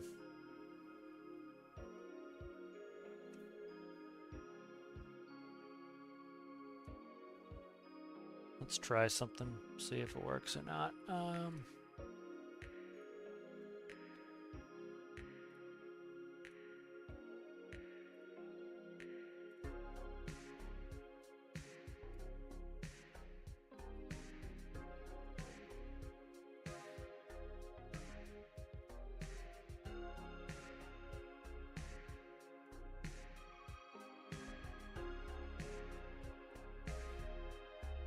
See if that'll work with an under layer on it.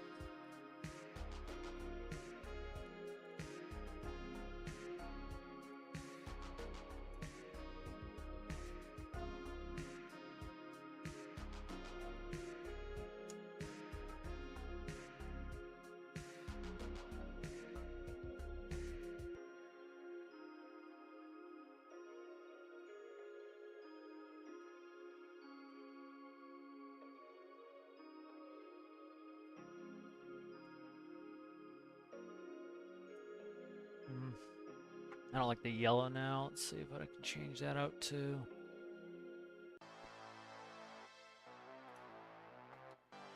That's better. Not my favorite, but I think it works fine. Just there's too much like red and yellow here to be putting anything super bright up there, so I kind of gotta keep it matched out. All right. That's the thumbnail. We'll resize that.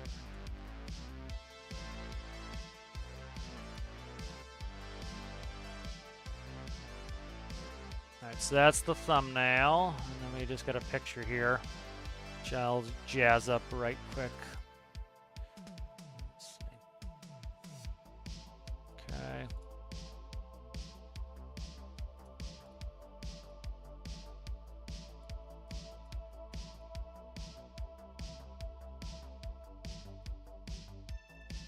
I already did this one. It was already touched up. We'll touch it again. There we go. That's funky, but I'll fix it later. Alright.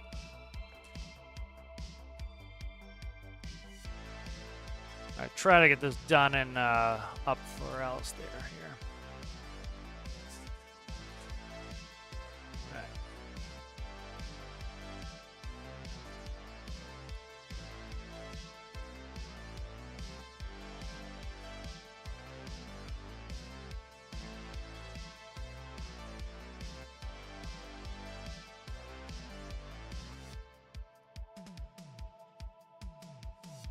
Alright, let's see. Want to be JPEGs.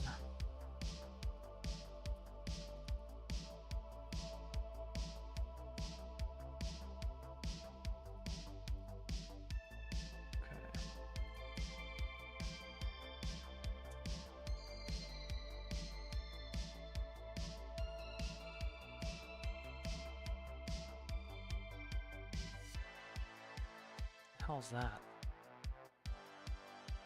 Now I changed something afterwards and it got all screwed up. I'm glad I checked that one.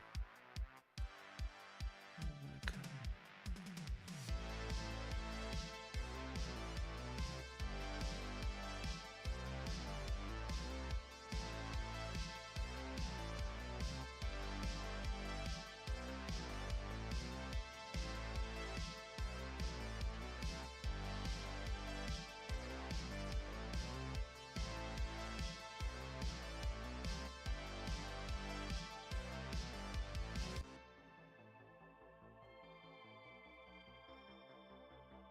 What's that?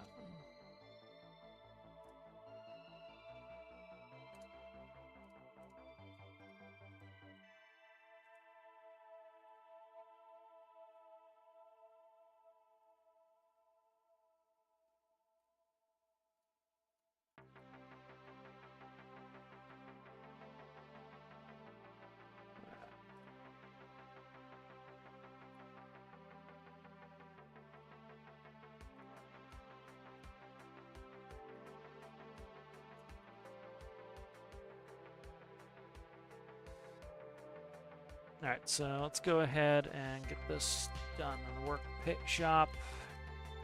Get that worked on, and then I'm gonna get off.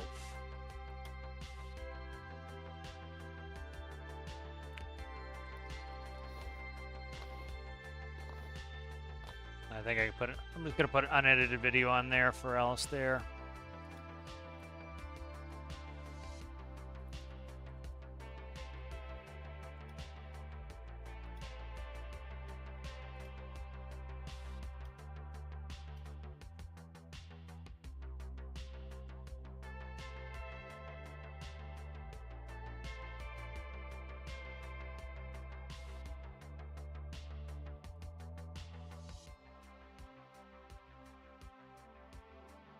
Alright. We're getting imager filled up here with what I need.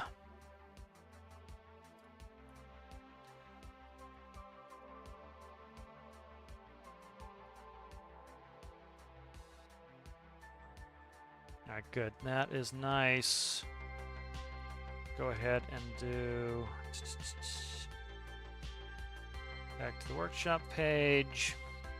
Go grab one off of a previous build. We'll just do the crab 22, I think, has a full thing. Yeah.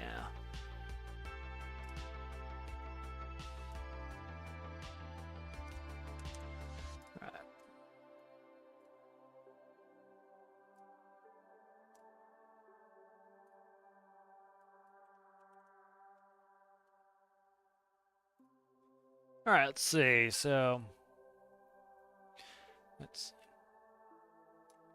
DHC 4 Caribou. All right.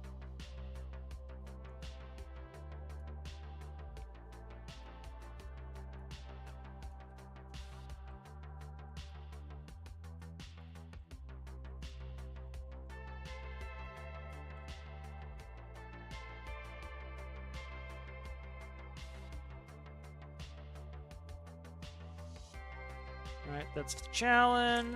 Put a link to the Discord for Alistair's challenge there.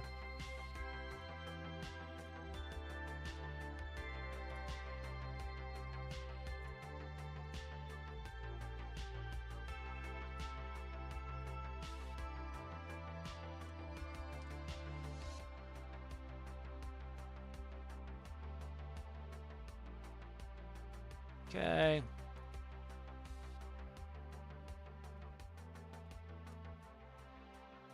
Alright, let's try to get a description through here. So the EHC4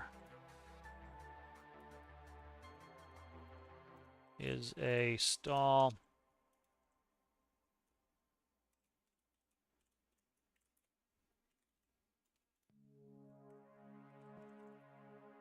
Stall aircraft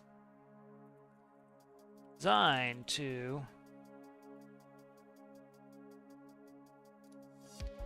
fly to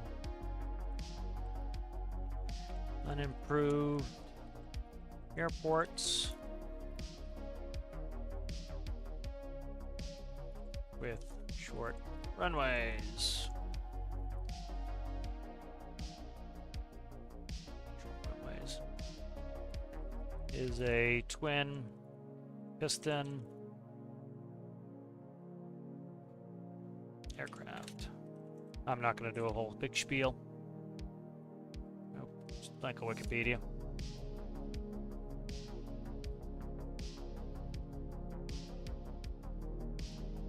Do not feel like doing a big thing.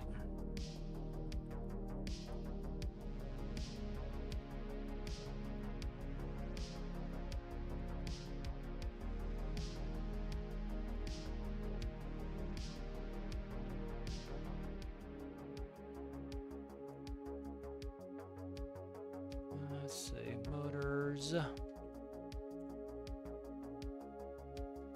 R16.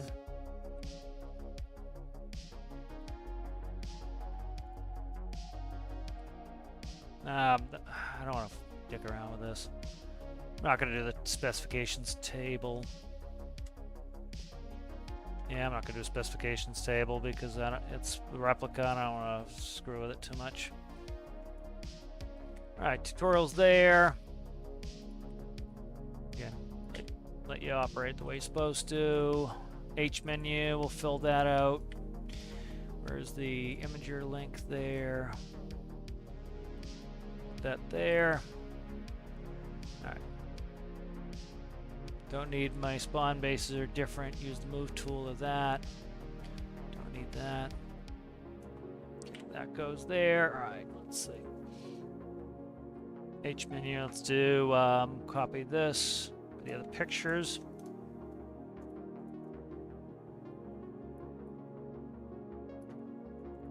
Overhead panel. Let's see what that is.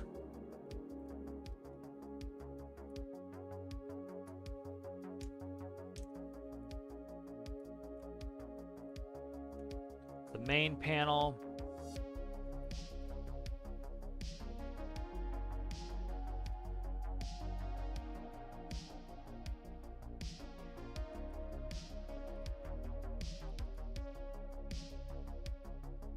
It's the rear panel.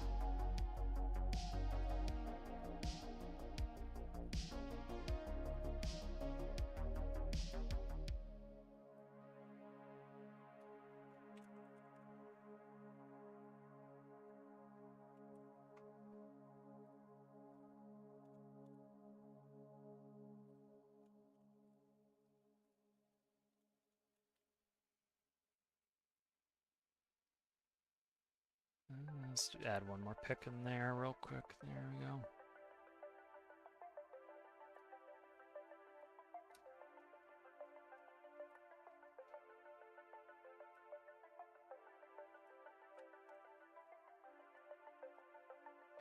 Let's see what this looks like.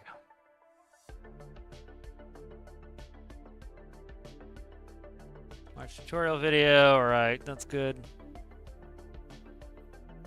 I'm content with that. Let's quickly do DaVinci, and I'll get that edited up, and then we can get that video up for Alistair. I think I just got it pretty good. I needed just the one little edit, which is pretty good. Skip that for now.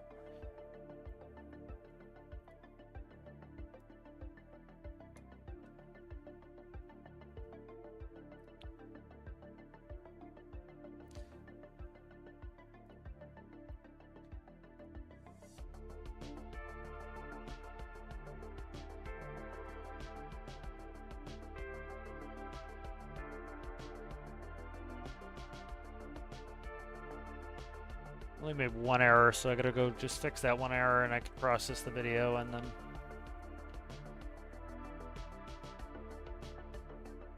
that was it right there.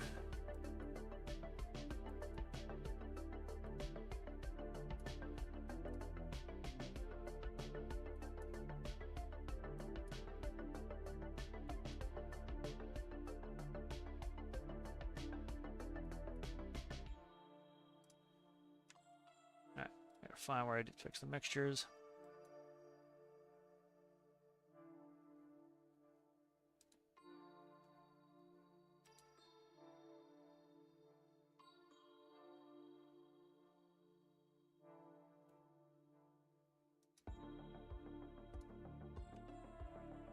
Okay.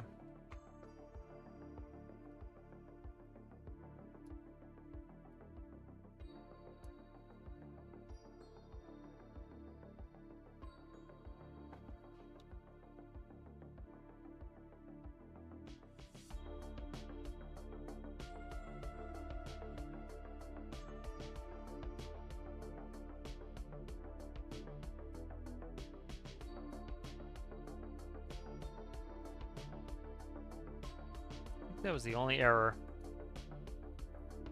Maybe I can keep moving on this.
Alright, good. So that's done. I'm going to quickly export that.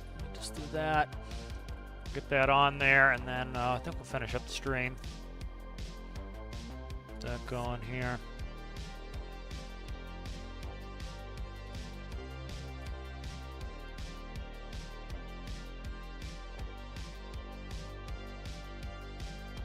And again, I'm just going to leave it open pretty much to Alistair so that he can check it, and he'll